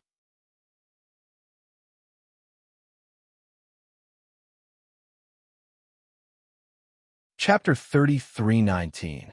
The Pure Grace Pavilion has always been quiet and elegant, with only the sound of musical instruments. Why is it so noisy today? TSK, you don't even know this? Currently, the most famous divine doctors on the floating island are all gathered in the Pure Swan Pavilion. Among them, there's even the renowned Wandering Celestial Doctor, Hikaizu, and the #1 divine doctor of the Lan Imperial family, Wenjian. Why did so many divine doctors gather in my Sacred Heaven Alliance? Could it be? Is there a need to ask? Of course they are here to cure our Alliance Master, Xiang Yunzhou's strange disease. I heard that if anyone can cure Alliance Master Xiang's disease, Alliance Master Xiang promised to personally refine a magic treasure for them. And there is no limit to the grade of this magic treasure. As long as there are enough materials and it can be refined on the floating island, Alliance Master Xiang is even willing to refine a divine king weapon. These words made the surrounding people suck in a breath of cold air, revealing an envious expression. Even doctors did not need powerful weapons. But with such a high-level magic treasure, they could order other cultivators to do anything for them. Even Xiao Bao, who was about to leave after watching the show, could not help but stop in his tracks. He remembered that his mother wanted to refine a natal sword. She came to the Sacred Heaven Alliance to find a powerful refiner. And as for doctors who could cure strange diseases, was there anyone in the world whose medical skills were better than his mother's? Thinking of this, Xiaobao could not help but squeeze in. The crowd of onlookers was 3 layers inside and 3 layers outside. Originally, they would not allow anyone to push in. But when they saw such a cute little baby coming in, all their tempers turned into tenderness and care. Therefore, Xiaobao smoothly squeezed into the innermost layer. The first floor of the Pure Grace Pavilion did not look like an inn at all. The lobby, which was originally for resting and eating, had been changed into a registration office. And this registration office was actually divided into 2 parts. One side was for doctors to register. It was empty, with only a notice pasted on a wooden shelf. On the other side, there was a long line, all of them looking anxious and excited. The man who almost bumped into Xiaobao was among them. Make way, make way. I am a servant of the Sidhu family, here to seek treatment for my master.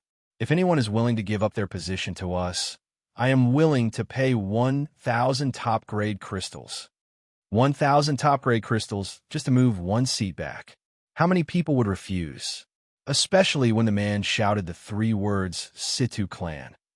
The Sidhu clan was one of the 6 great clans of the floating island. 1 nation, 3 alliances, 6 clans, and 8 sections. Its high status and power were not something ordinary people could offend. Therefore, the man quickly came to the front and quickly said, "My master is the Sidhu family's patriarch, Sidhu Tinji. Today, I have come to beg Dr. Wenjian to help me. I hope fellow Taoist can help me register and notify him." The Holy Heaven Alliance disciple who was taking notes revealed a troubled expression. Dr. Wen said that he only came to the Holy Heaven Alliance to treat Alliance Master Xiang's illness and is not prepared to treat other soul masters. My master has already fallen ill, and the medicine is ineffective. Previously, his illness was treated by Dr. Wen. If Dr. Wen doesn't treat him, what will happen to my master? The man was so anxious that he was about to cry.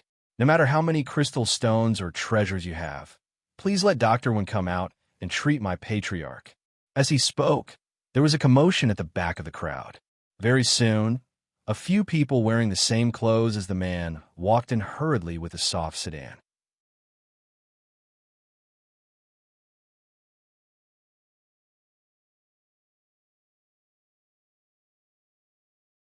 Chapter 33:20. The crowd quickly opened up a path. "Shoot Mo, where's Physician One? You still haven't found him? Don't you know Master can't hold on much longer?" The man called Shu Mo turned around, tears rolling down his eyes. They said Physician One is not accepting patients. Damn it. The man standing beside the palanquin punched a pillar at the side.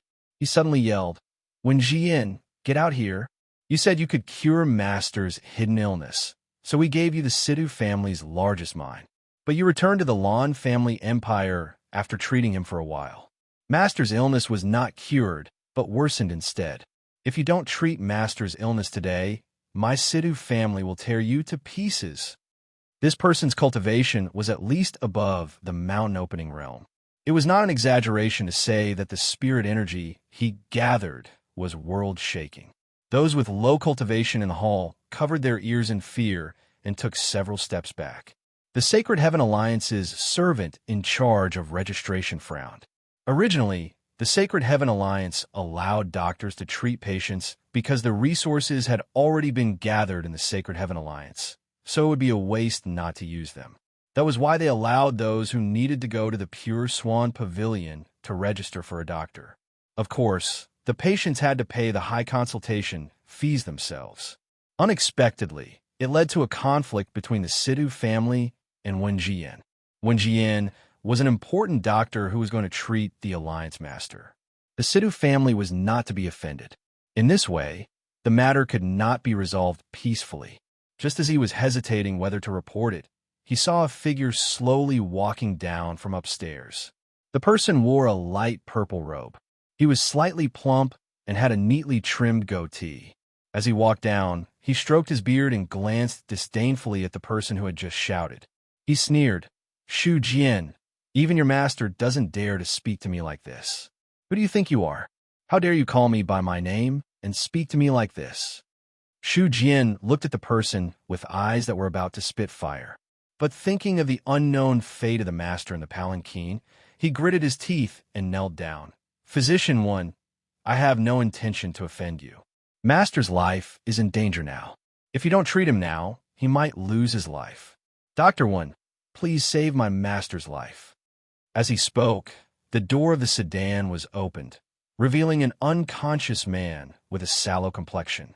At this moment, the man's figure was emaciated, and he definitely did not look good. Just by looking at his facial features, one could tell that he was a handsome and extraordinary man. The moment he saw this person, Ing Mei's eyes widened. He couldn't help but take a step forward and stare at the person in the sedan chair. Wen Jian stood on the steps and looked down at the kneeling Shu Jian and Shu Mo, as well as the half-dead man in the palanquin. A cold smile appeared on his face. So what if he was the Situ clan's clan leader? In his eyes, it was just a dog's life. If she wanted him to live, he would live. If she wanted him to die, he would die. Wen Jian stroked his beard and said faintly, "This old one has already said about Situ Patriarch's illness. We can only do our best and leave the rest to fate. His illness was already beyond cure, and if it weren't for me trying my best to prolong his life, he would have died long ago. Now that things had turned out this way, it was just following the will of the heavens, who knew that not only was the Sidhu family not grateful, but they even slandered me and want to slander me. That's not the case at all." Shu Mo shouted anxiously.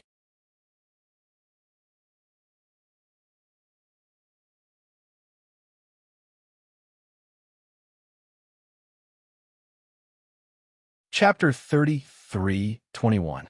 "That's not the case at all," Shu Mo shouted anxiously. Although the patriarch was sick back then, he was only unable to cultivate. How could he be unconscious like now, with his life slowly fading away? "It's clearly you who swindled our Situ family's crystal stone mine, and now you want to harm my master's life."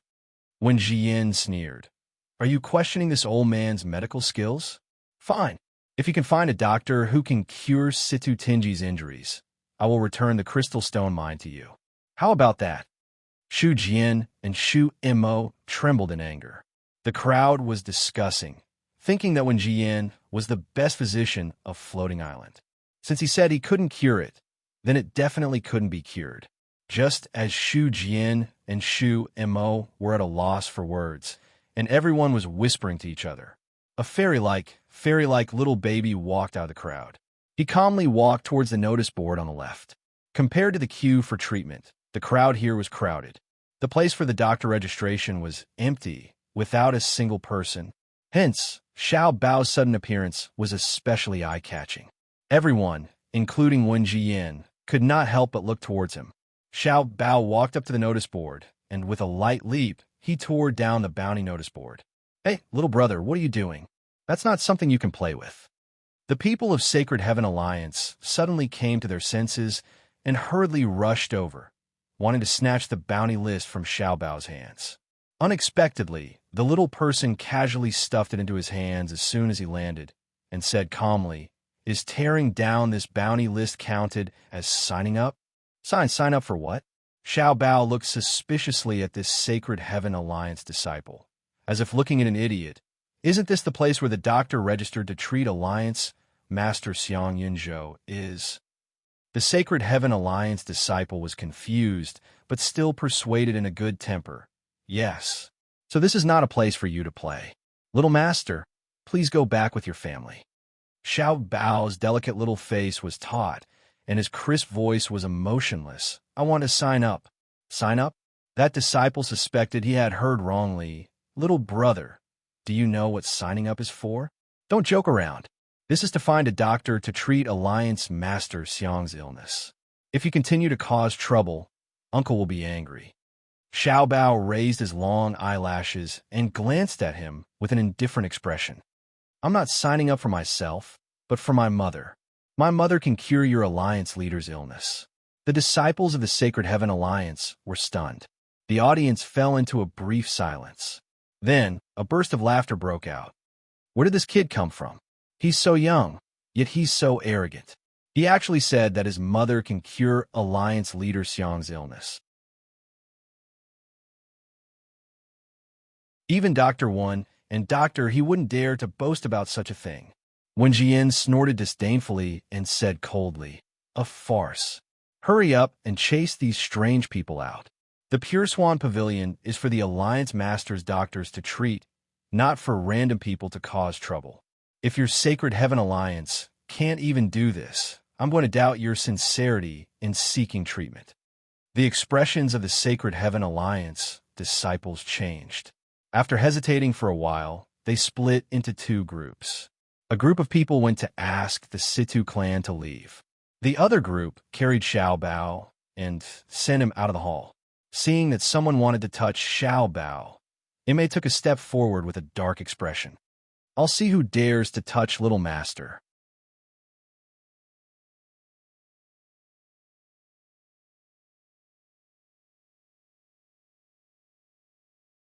Chapter 33:22. Ingmei did not notice that when she spoke, the unconscious Situ clan master opened his eyes absent-mindedly. His gaze lingered on her for a moment before closing again. The hall was in chaos. Shu Jian and Shu Mo roared. When Jian, you are so vicious. A beast like you dares to call yourself a physician? People of the Sacred Heaven Alliance, grow some heart. Otherwise, our clan masters today will be Alliance Chief Xiang's tomorrow. The surrounding atmosphere froze for a moment.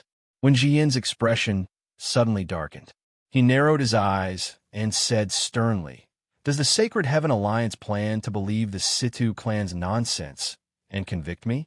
Very well. Since you do not believe me, I will not treat Alliance Chief Xiang's illness. Find someone else. Physician Wen, please do not be angry. You are the #1 physician of Floating Island. How can we not believe you? Right. Our Alliance Chief's illness still depends on you. Don't worry, we will get rid of these irrelevant people immediately. The Sacred Heaven Alliance disciples did not dare to delay any longer. They quickly sent people to surround the Situ clan and Xiao Bao's group. The man who had been amiable towards Xiao Bao now said with a stern expression, Little young master, if you continue to be unreasonable, don't blame us for being impolite. Xiao Bao's expression was still indifferent. Hearing this, he looked up and said, You say that I am unreasonable. Are you saying that my mother is not qualified to treat your Alliance Chief? The disciple said patiently, We've invited almost all of the famous doctors on the Floating Island. Little young master, don't think that your mother has superb medical skills just because she casually treated a few people. Our Alliance Chief's illness. Before he could finish his words, he saw that cold and beautiful baby walk a few steps in front of the unconscious Situ Tinji. Holding an elixir in her white and tender hand, she stuffed it into Situ Tinji's mouth without hesitation. What are you doing? Clan Master. Shu Jian and Shu Mo were originally confronting the disciples of the Sacred Heaven Alliance. By the time they realized what Xiao Bao was doing, Situ Tinji had already swallowed the elixir. The two panicked and pounced over, wanting to push Xiao Bao away. However, not only did they fail to push the little doll away, they were also sent flying backwards.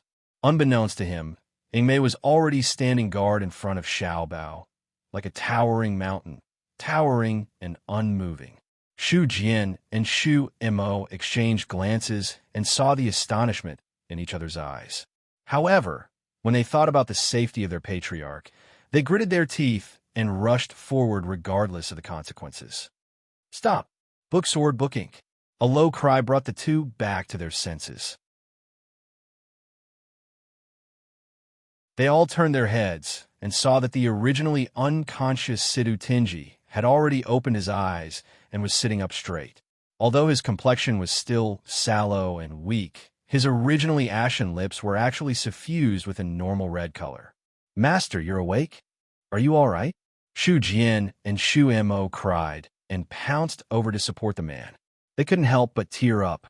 Sidhu Tinji did not have the strength to comfort them. Instead, he looked straight at Ing Mei.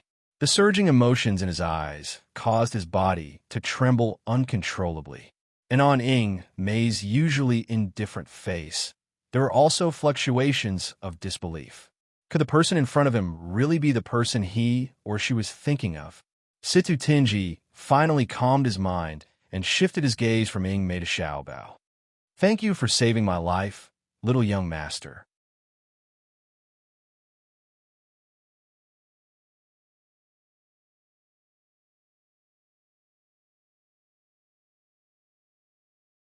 Chapter 33:23. However, Little Bao ignored him. Instead, he turned around and glanced at the Sacred Heaven Alliance disciple at the side. "This pill was refined by my mother. Her medical skills are even stronger than her pill refining abilities. Now, do you think my mother has the qualifications to remove this bounty list and treat your alliance master?" The audience fell into a deathly silence. After a long while, the Sacred Heaven Alliance disciple who wanted to chase Xiaobao away suddenly came back to his senses and said with a trembling voice, "May I ask young master's mother's name and where she is now? The Sacred Heaven Alliance is willing to welcome you personally to show our respect." On the stairs, Wen Jian's complacent smile froze on his face. Gradually, it turned into a vicious, cold, and vicious expression. At the foot of Mount Spirit Wonder, in front of a simple stone house, with a loud bang, the earthen kiln used for refining swelled up high and then suddenly exploded. Scalding rubble and dirt flew everywhere. When it splashed onto his body, it was a terrifying blister. Ruan Yanin didn't care about her injuries at all. She quickly rushed over and pulled out a long sword from the rubble. However, the moment she saw the sword, she was so depressed that she wanted to cry. "Sorry." Seeing Mayan and Di Ming Ju coming out of the room, Ruan Yanin deeply buries her head, her voice almost crying, I'm too useless. Miss June, you gave my mother precious elixirs, but I can't even refine a sword." Mu Yin took the long sword. She didn't even need to probe it with her divine sense to know that it was a Tier 1 divine tool. Both its attributes and purity were quite good. It could be sold for a good price in the outside world. But the requirements for her life bond sword were worlds apart. In fact, Mu Yin never thought that Ruan Yanin could refine a natal sword for her. She just vaguely felt that there was an inexplicable and peculiar aura on the magic treasure that Ruan Yanin refined. She had sensed this kind of aura from the Bishies sword, from the Chaotic Tower, and even from the Tian Mo Qin.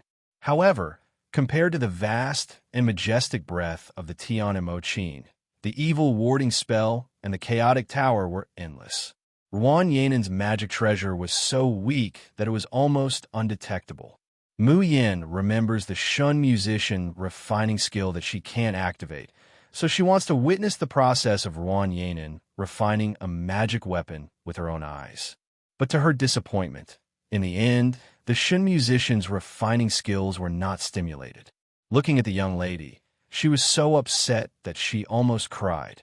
Mu Yin reached out and rubbed her head, softly saying, "It's all right. Your magic weapon was refined very well. It was my request that was too harsh. Even in the Sacred Heaven Alliance, I'm afraid not many people can successfully refine the flying sword that I want to refine." Feeling the gentle caress on his head, listening to the heavenly whisper, smelling the natural fragrance of the girl's body, Ruan Yanin's face was so red that it could drip water. She murmured in a low voice, But your pill cured my mother's illness, but I can't help you with anything. I'm really sorry." If there's anything I can do for you, please let me know. No matter what, I will definitely repay your kindness." Hearing this, Mu Yan's heart stirred.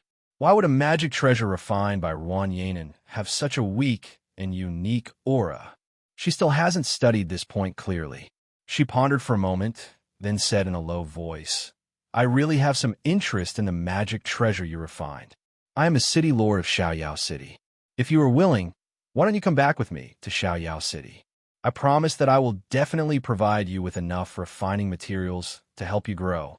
I will also look after your mother's illness."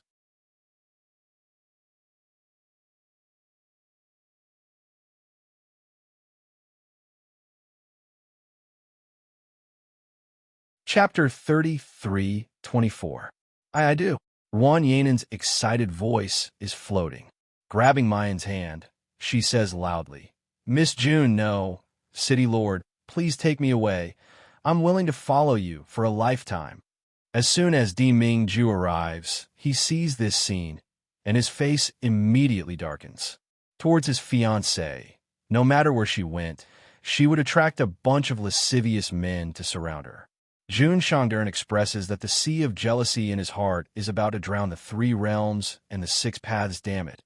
It's not enough to guard against men, but also against women. Di Mingju makes a grabbing motion in the air, pulling Mayan, who is currently comforting Ruan Yanan, to his side. "Yin Yin, can't you be a little more obedient? Don't you want to spread your charm everywhere?" Mayan blinks, looking at the unfriendly man, her face full of doubt. How is she restless? Just as he was about to speak, a familiar voice came from afar. "Mother." Then, the little figure jumped into her arms, hugged her neck, and rubbed against her affectionately. "Mother, Xiaobao misses you so much." Her little face was cold, but she spoke in a crisp and cute voice. Her soft cheeks were rubbing against his face. Mu Yin feels like her whole heart is about to melt. Although they hadn't seen each other for only half a day, seeing the baby in her arms, she couldn't help but reveal a bright smile. She kissed his face and said, "Nyangqin also miss Xiaobao." Xiaobao's face is rosy from concocting pills. He then turns his head to look at Di Mingju. He reaches out and throws himself into his arms, rubbing against him. He says in a low voice, "Xiaobao also misses Daddy." Di Mingju strokes his head, his expression indifferent as he looks at the people behind Xiaobao. The disciple from the Sacred Heaven Alliance who came with Little Bao was called Hung. Along the way, he had thought about this child's mother countless times. She was a reclusive, famous doctor who had a son in her old age. However, when she saw the handsome man and beautiful woman standing side by side under the sun, she suddenly lost her breath. Of these 2 people, the man was unrivaled handsome in the world, and the woman was devastatingly beautiful. Even though he was just standing there, he was already an existence that people couldn't take their eyes off of. Now that they were standing side by side, it was a huge sensory impact.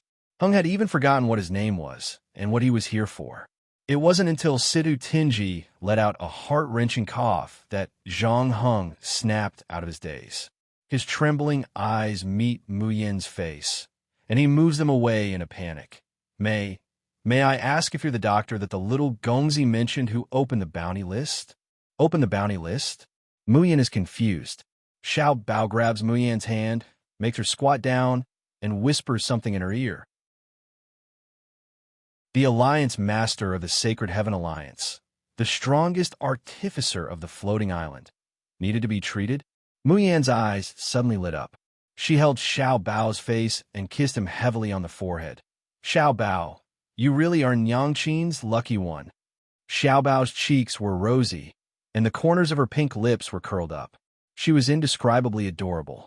Only then did Mu Yin look at Hung. "Yes, I'm willing to try and treat Chief Xiang. I don't know. I don't know which family madam's master is madam." Mu Yin looks at Di Mingju. Is this the first time someone calls her madam?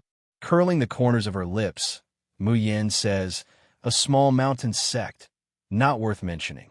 May I know what illness Chief Xiang is suffering from?" Hung respectfully says, "For the specific situation, please come to the graceful pavilion, madam. In fact, although the Sacred Heaven Alliance has invited so many doctors, Not everyone is qualified to treat Xiangyan Zhou.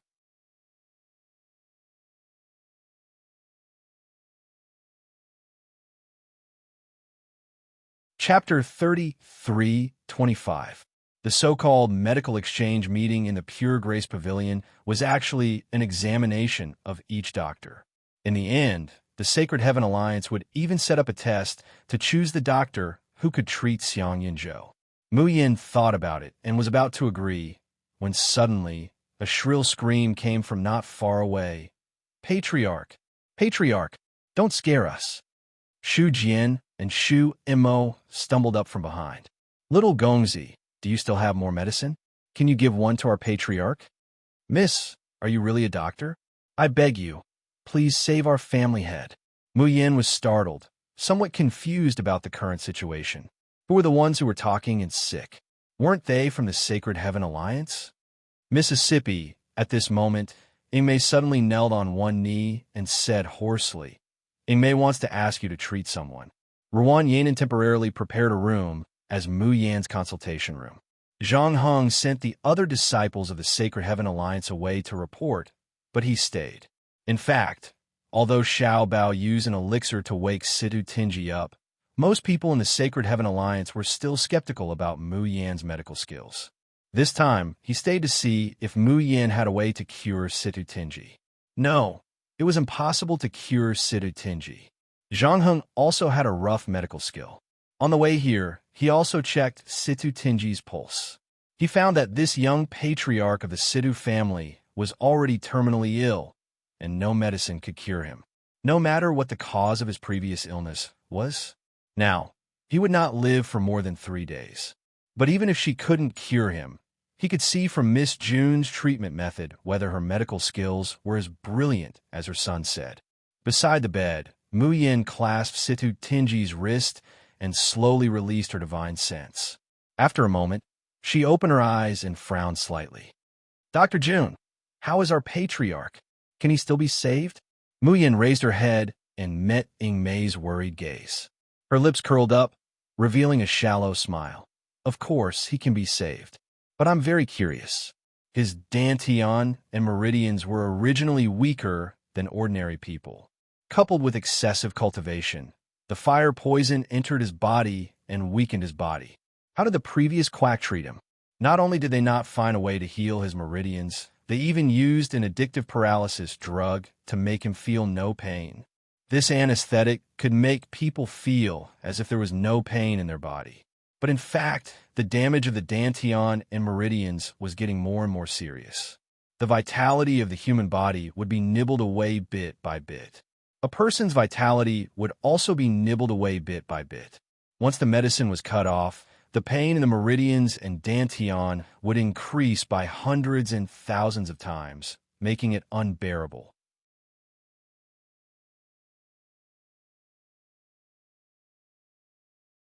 Hearing Mu Yan's words, even though Shu Jian and Shu Mo were already mentally prepared, they were still shocked and furious. Wen Jian, this Wen Jian has such a vicious heart.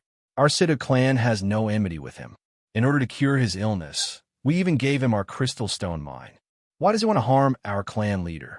On the contrary, Situ Tinji, who was lying on the bed, had an indifferent expression. He sneered, I know why he is like this. Why? Situ Tinji did not reply. Instead, he said in a low voice, Tinji knows that my illness is beyond cure and that I will not live for long. But to be able to see you before I die, I have no regrets in this life.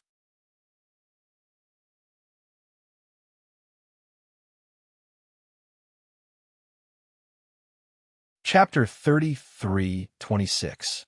Ingmei's hands suddenly clench. Situ Tinji doesn't look at her, but looks at Mu Yin instead.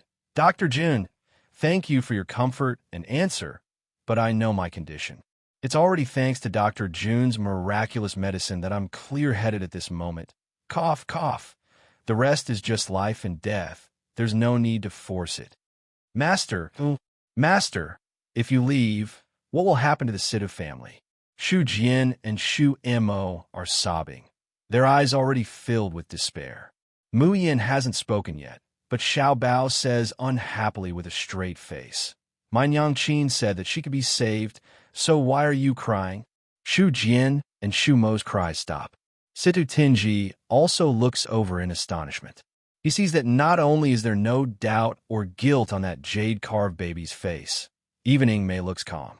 Even Mei's expression was calm. There was nervousness and excitement in her eyes, but there was no fear or despair. Situ Tinji's breathing suddenly becomes disorderly. Could it be that this beautiful young girl is really a genius doctor who can cure him? Could it be that he can really live? Mu Yin takes out the Tian Mo Qin, and her slender, jade-like fingertips gently pluck the strings. Beautiful music fills the ears, accompanied by vigorous energy that overflows from the Qin, and threads of it invade Situ Tinji's body. The following treatment process will be a bit painful. Master Situ, you have to endure it. Music doctor. It's actually a rare music doctor on a floating island. This thought flashes through Situ Tinji's mind, and all his consciousness is immediately swallowed up by the piercing pain. Hung is also very shocked. He really didn't expect that the girl in front of him, who looks to be in her early 20s, would actually be a music doctor. A music doctor doesn't just have superb medical skills. It also needs a strong cultivation and vigorous spiritual power to supplement it. However, how could Hung know that the truly shocking scene has yet to come? The sound of the Qin comes to an abrupt end. The art of Qi Huang has already been launched. Mu Yan's hands are folded together and then slowly separate. Almost transparent threads and needles appear at her fingertips. The blade cuts through Situ Tinji's body, exposing his internal organs. The edge of the blade is level, and not a single drop of blood flows. Situ Tinji's forehead was dripping with beads of sweat. Shu Jian and Shu Mo were both shocked and horrified. This was disemboweling. How was this woman trying to save their patriarch? She was clearly trying to kill their patriarch. The two of them were about to rush forward recklessly. Mei unsheathed her sword halfway and coldly blocked in front of them. A powerful pressure spread out, causing the two of them to feel as if their strength had been sucked out. They were unable to move at all. Shu Jian and Shu Mo were about to go crazy from anxiety. Let go of me.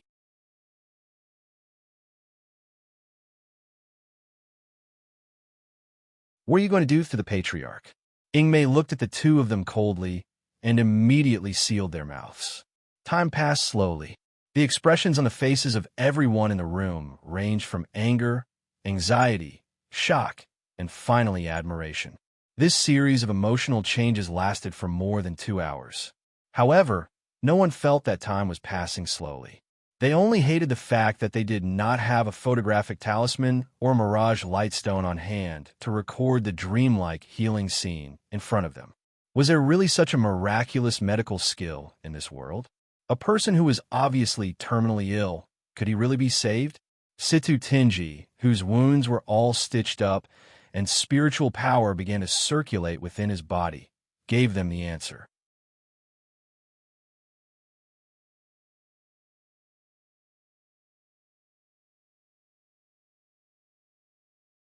Chapter 33:27.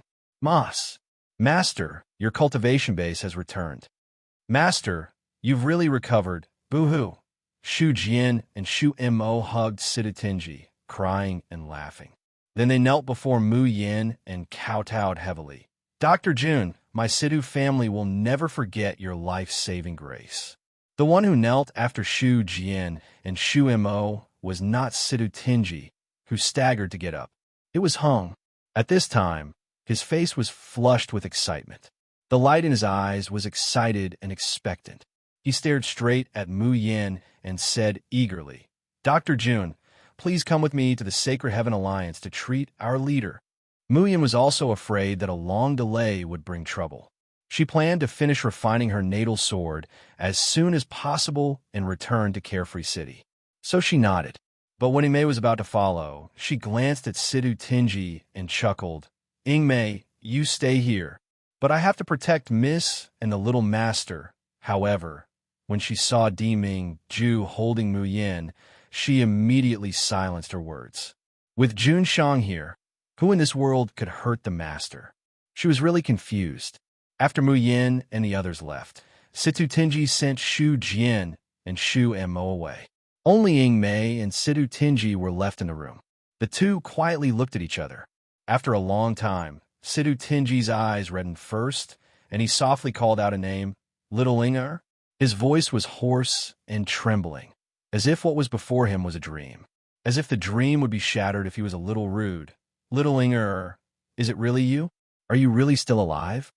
Ying Mei's whole body trembled, and her feet unconsciously walked towards Situ Tinji step by step. Finally, she staggered and knelt in front of him. Big brother, is it really you? Are you really still alive? Both of them asked the same question. After asking, there was a sad and loving silence. After a long time, Ying Mei's tears couldn't stop sliding down her eyes. Situ Tinji also seemed to be unable to bear it any longer. He hugged her and burst into tears. At that time, I secretly returned to the Sure family, but our home was already a piece of scorched earth, and no one survived. I thought little Inger, you, and father and mother had already. Ying Mei tightly hugged the lost and recovered relatives, crying silently and trembling. Wasn't she the same? She thought that her father, mother, and brother had all died in that sea of fire.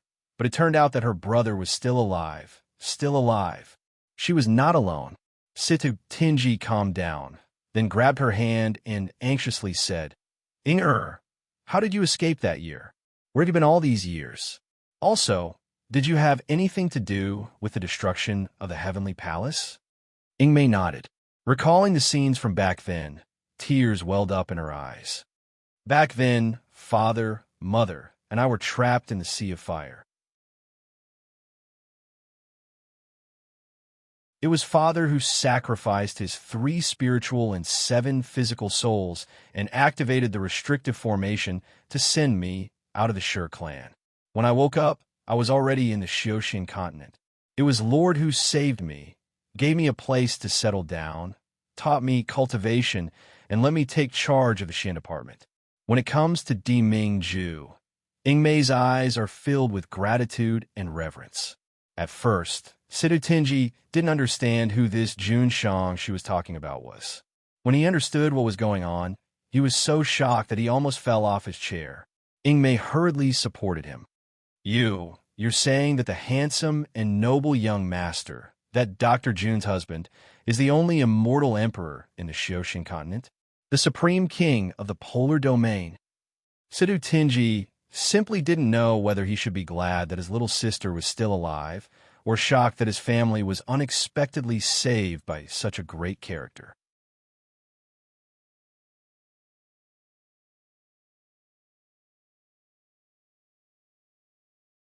Chapter 33:28.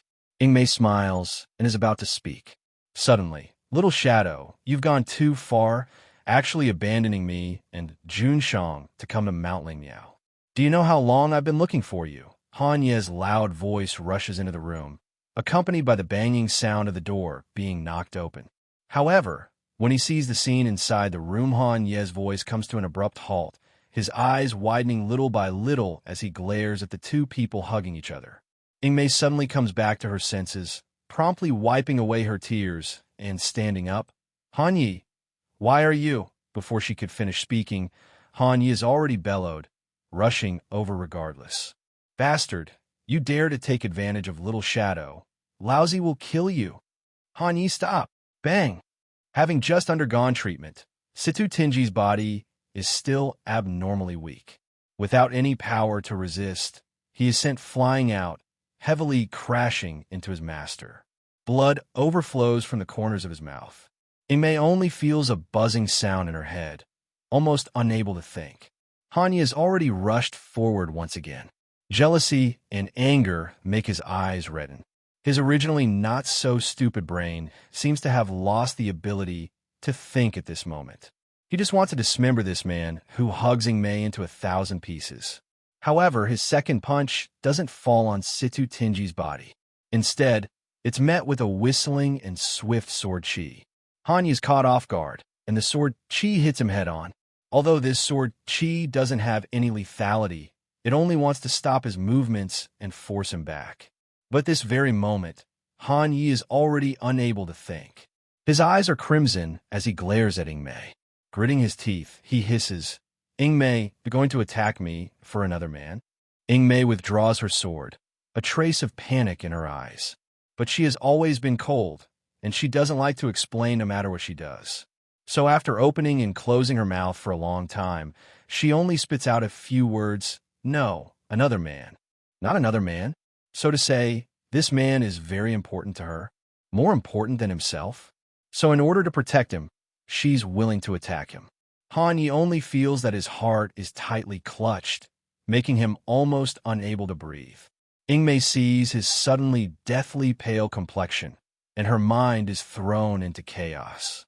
She promptly says, "Han Yi, so is this why you've been avoiding me and distancing yourself from me all this time?" Han Yi unexpectedly lowly laughs, but his smile is even more heart-wrenching than if he were to cry. "I understand now. Everything was just my wishful thinking. Ingmei, you should have told me earlier. That way, I wouldn't have sunk deeper and deeper, to the point where I'm unable to extricate myself and doomed eternally." Han Yi abruptly closes his eyes, hiding away the distress and pain in his eyes.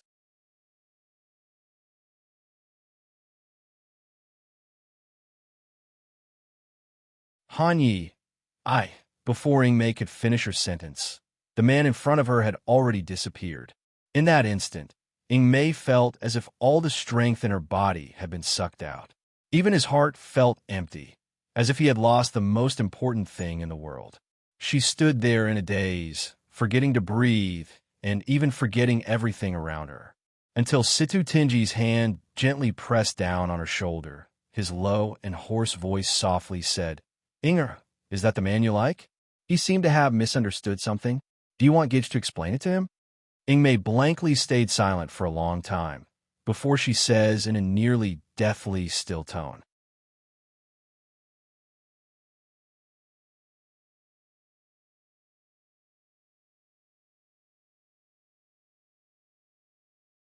Chapter 33:29. No need. He's just my partner. What does it matter if it's a misunderstanding or not?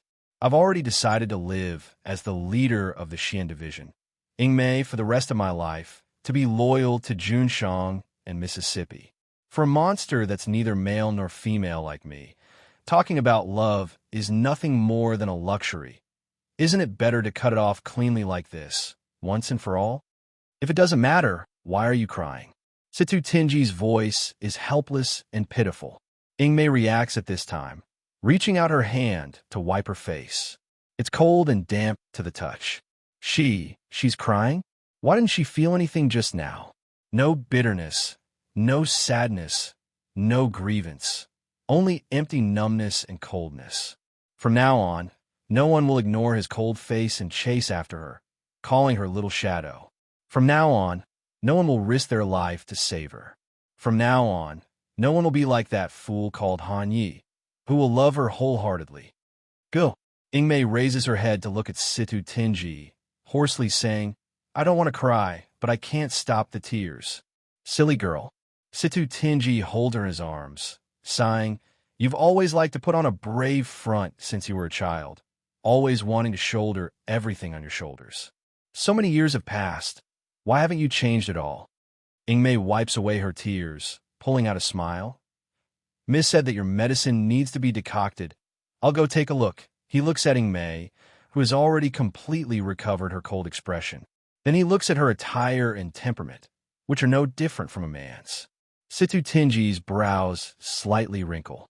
It's only at this moment that he realizes that even if they're both stubborn, the cold youngster before him is already completely different from his younger sister. "Inger." He presses down on Ingmei's shoulder, saying in a low voice, "What happened back then? Tell Big Brother in detail, okay? What happened back then?" Hearing this question, Ingmei is distracted for a moment. That was something that happened more than 20 years ago. Even for a cultivator, it's been a long time. So long that she's almost forgotten that nightmarish night. At that time, the Lan family empire hadn't yet fallen into chaos because of the beast god Soul Pearl. The power structure of one country 3 alliances, 6 families, and 8 sects on the floating island was more stable than it was today, but the members were slightly different. Of the 8 sects, there was a sect that no longer existed, the Skyline Palace. Of the 6 families, there was also one that did not have it now, but was ranked last in the past, the Sure family. The Sure family was an expert in formations, and the family head, Sure Huainan, was one of the best formation masters on the floating island at that time. However, Sure Huainan's 2 sons, Sure Yi and Sure Qi, did not have the slightest bit of talent in formations. In particular, Sure Yi had been weak and sickly since he was a child. Not to mention refining formations, even his cultivation was several times more difficult than others. Because there was no successor, the Sure family declined little by little, and they were even about to be kicked out of the 6 great families. It was also at this time that the 3rd daughter of the Sure family, Sure Ying, was born. Sure Huainan had never seen anyone as talented as Sure Ying in battle. Whether it was his sword techniques, formations, or cultivation speed, Sure Ying had far surpassed his peers. However, when she was young, Sure Ying would always see Sure Huainan, sighing softly at her. With such talent, why not give it to Sure Yi and Sure Qi? If only it was a boy.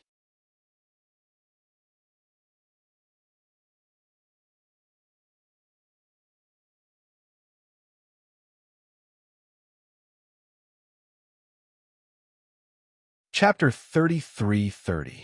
Little Sure Ying gripped the long sword in his hand tightly, gritted his teeth, and trained even harder than before. One day, she would let her father know. Boys and girls were the same. She, Sure Ying, might be a girl, but she was no worse than a man. As expected, as time passed, Sure Ying grew stronger and stronger. She even defeated a genius from the Skyair Palace in a competition held by the Lan family empire and was personally rewarded by His Majesty. Ying, now that your cultivation has reached the Earth creation realm, it's time for me to hand over the 7 deadly starlight formations formation disc to you. Looking at the inconspicuous formation disc in her hands, Sure Ying was excited. In reality, she didn't like to forge formations. She preferred to use it to defeat her enemies and make a name for herself. But her father had given her the 7 deadly starlight formation as a recognition of her strength. This made Sure Ying happier than anything else. However, on the night that Sure Huainan handed the formation to Ying Mei, the Skyair Palace mobilized all their forces to surround the Sure clan. The Sure clan didn't have much fighting power. They were only able to survive until now because of their powerful formations. However, the Skyair Palace had bribed the Sure clan servants to destroy the Sure clan's protective formation. Their goal was the 7 deadly starlight formation. But even if they wanted the formation disc, they still wanted the Sure clan's wealth, territory, and everyone's lives. Raging flames ignited in every corner of the Sure clan. Sure Ying didn't even have time to find her mother and brother before she was dragged into a secret chamber by the heavily injured Sure Huainan. Outside, there was a monstrous disaster and an inescapable net with nowhere to run. Smoke billowed in the secret chamber. Spiritual energy and air grew thinner and thinner. This was a sign that the 3 of them had reached the end of their lives. Sure Huainan held a red formation disc in his hand, the veins on the back of his hand bulging. What he was holding in his hand was not so much an array disc, but a curse insect. By sacrificing one's soul and life, it could send a person away from despair. Sure Ying said without hesitation, "Father, why don't we send Sure Qi away? Let him live on and continue the Sure clan's lineage. I'll stay with you." When the Skyair Palace arrived, her mother and brother were in the outer court. The outer court was already a sea of fire. There were no survivors. Her brother and mother were already dead. Thinking of this, Sure Ying's tears fell uncontrollably. And she was just a girl. According to his father, there was no way to continue the bloodline of the Sure clan. Only his second brother, Sure Qi, was left. As long as his second brother was still alive, the Sure family would not be considered extinct. Curse Goo activated the teleportation array.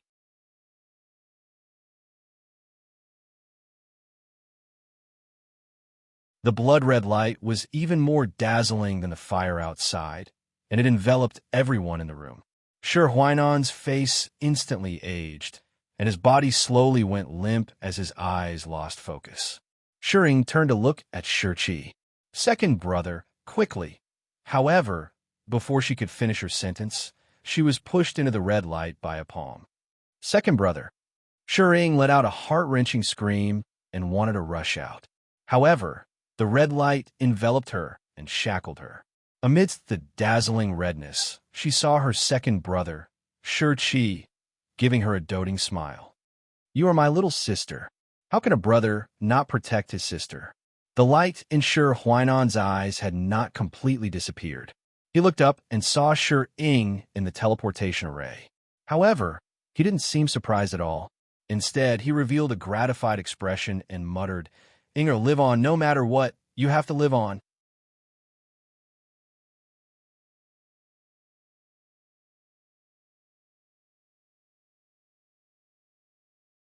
Chapter 33-31. No, father. Second brother. The last thing Shi saw was the fire engulfing everything she loved and was familiar with. When he opened his eyes again, the world had changed, and they were separated by two different worlds. Shi wrapped her chest with a cloth and tied up her long hair with a simple wooden hairpin. She used a fierce killing intent to cover up her daughter's gentleness. She knelt in front of the man she swore loyalty to. "Thank you, Lord, for allowing me to return to the floating island to take revenge. From now on, there will be no more Shi in this world. Only Ing Mei, who will be loyal to you for life." Yes, from now on, she was no longer Shi, but the leader of the Xian division, Ing Mei. She wasn't a man, so she couldn't continue the bloodline of the Shi family. But at least she could choose to repay Lord's kindness. Perhaps her father's spirit in heaven would be happy to know that she was going to live on as a man. Nonsense! After listening to Ing Mei's calm narration, Situ Tinji shouted and raised his hand. But the slap didn't go down. In addition to anger, there was more heartache, pity, and regret. When the Skyline Palace suddenly surrounded the Shi family, her mother did almost the same thing as her father. She tricked Shi into taking a pill to fake his death and buried him in the flower bed in the backyard. Then she sacrificed herself to distract the Skyline Palace's troops. The pill only had a time limit of 7 days. Within 7 days, the person who took it would be like a real corpse. No matter how powerful a magic treasure was, it couldn't detect it. But once 7 days passed, the person who took the pill would still be unable to move, and their internal organs and meridians would be damaged bit by bit. Deep in the soil, they couldn't breathe or absorb spiritual energy. If no one came to save him, Shi would suffocate to death underground. Fortunately, 7 days later, Shi Ye's uncle, a member of the Situ clan, saw many extinguished soul lamps coming to their door. In the end, at the critical moment, he dug out Shi, who was on the verge of death, from the ground. From then on, Shi changed his name to Situ Tinji and survived. In the following years, he never forgot his parents' tragic death and the hatred of the Shi family's extermination. Originally not good at cultivation, he forced himself to cultivate day and night, even at the cost of his lifespan. At the same time, the Situ clan, which was originally a third-rate sect, gradually became more and more prosperous under his management. But just as Situ Tinji felt that he had the qualifications to take revenge on the Skyer Palace, he received news that the Skyer Palace had been utterly destroyed. At that time, how could Situ Tinji have thought of this? The one who destroyed the Heavenly Palace was actually his little sister, who had just barely escaped death.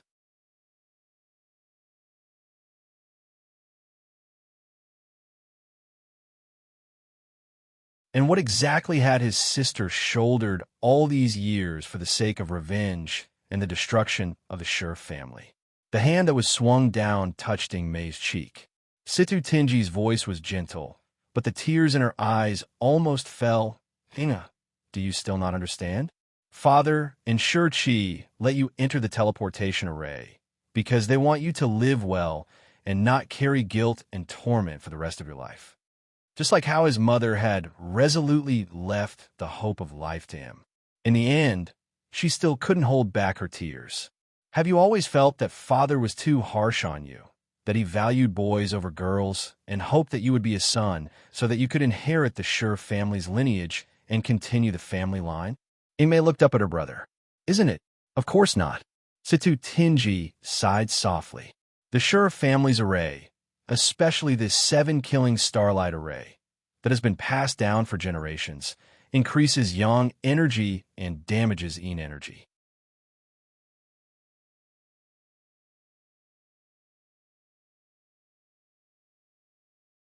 Chapter 33-32. Men won't be harmed if they practice it, but women who practice it may ruin their appearance and speed up their aging. Father knows you're strong, but he's also a father, and he doesn't want to see his only daughter work so hard. He wants our littling to be happy, grow up unfettered, find a man she loves, get married and have children, and live a peaceful and carefree life. But our littling is so outstanding, which makes us worry and proud. Father has always been proud of you. Ingmei looked at her brother in a daze, tears unknowingly falling from her eyes. Is it true? Father doesn't dislike her for being a woman? He doesn't blame her for not being able to inherit the Sure family's bloodline? Father has always been proud of her. Tears fell down like a broken dam, but she held them back with all her might. Situ Tinji glanced at the empty doorway and said softly, "The nightmare from 20 years ago is over. You've gotten your revenge and become so outstanding. From now on, don't carry such a heavy burden on your shoulders, okay? Even if the Sure family needs a son to carry on the family line, there's still Big Brother.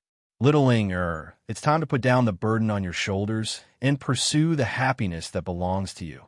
If you miss the man you love, you'll regret it for the rest of your life." Ingmei listened blankly, then suddenly gritted her teeth and disappeared. Situ Tinji was startled, but when he realized that his sister's cultivation had reached such a high level, he couldn't help but smile proudly. "Father, mother, second brother, did you see that? This is our littling. She has become so powerful, and she will be very happy, very happy. The Sure family will not be destroyed. Littling, and I will carry your hopes and live on." Mount Lingmiao, Drunken Firmament Building.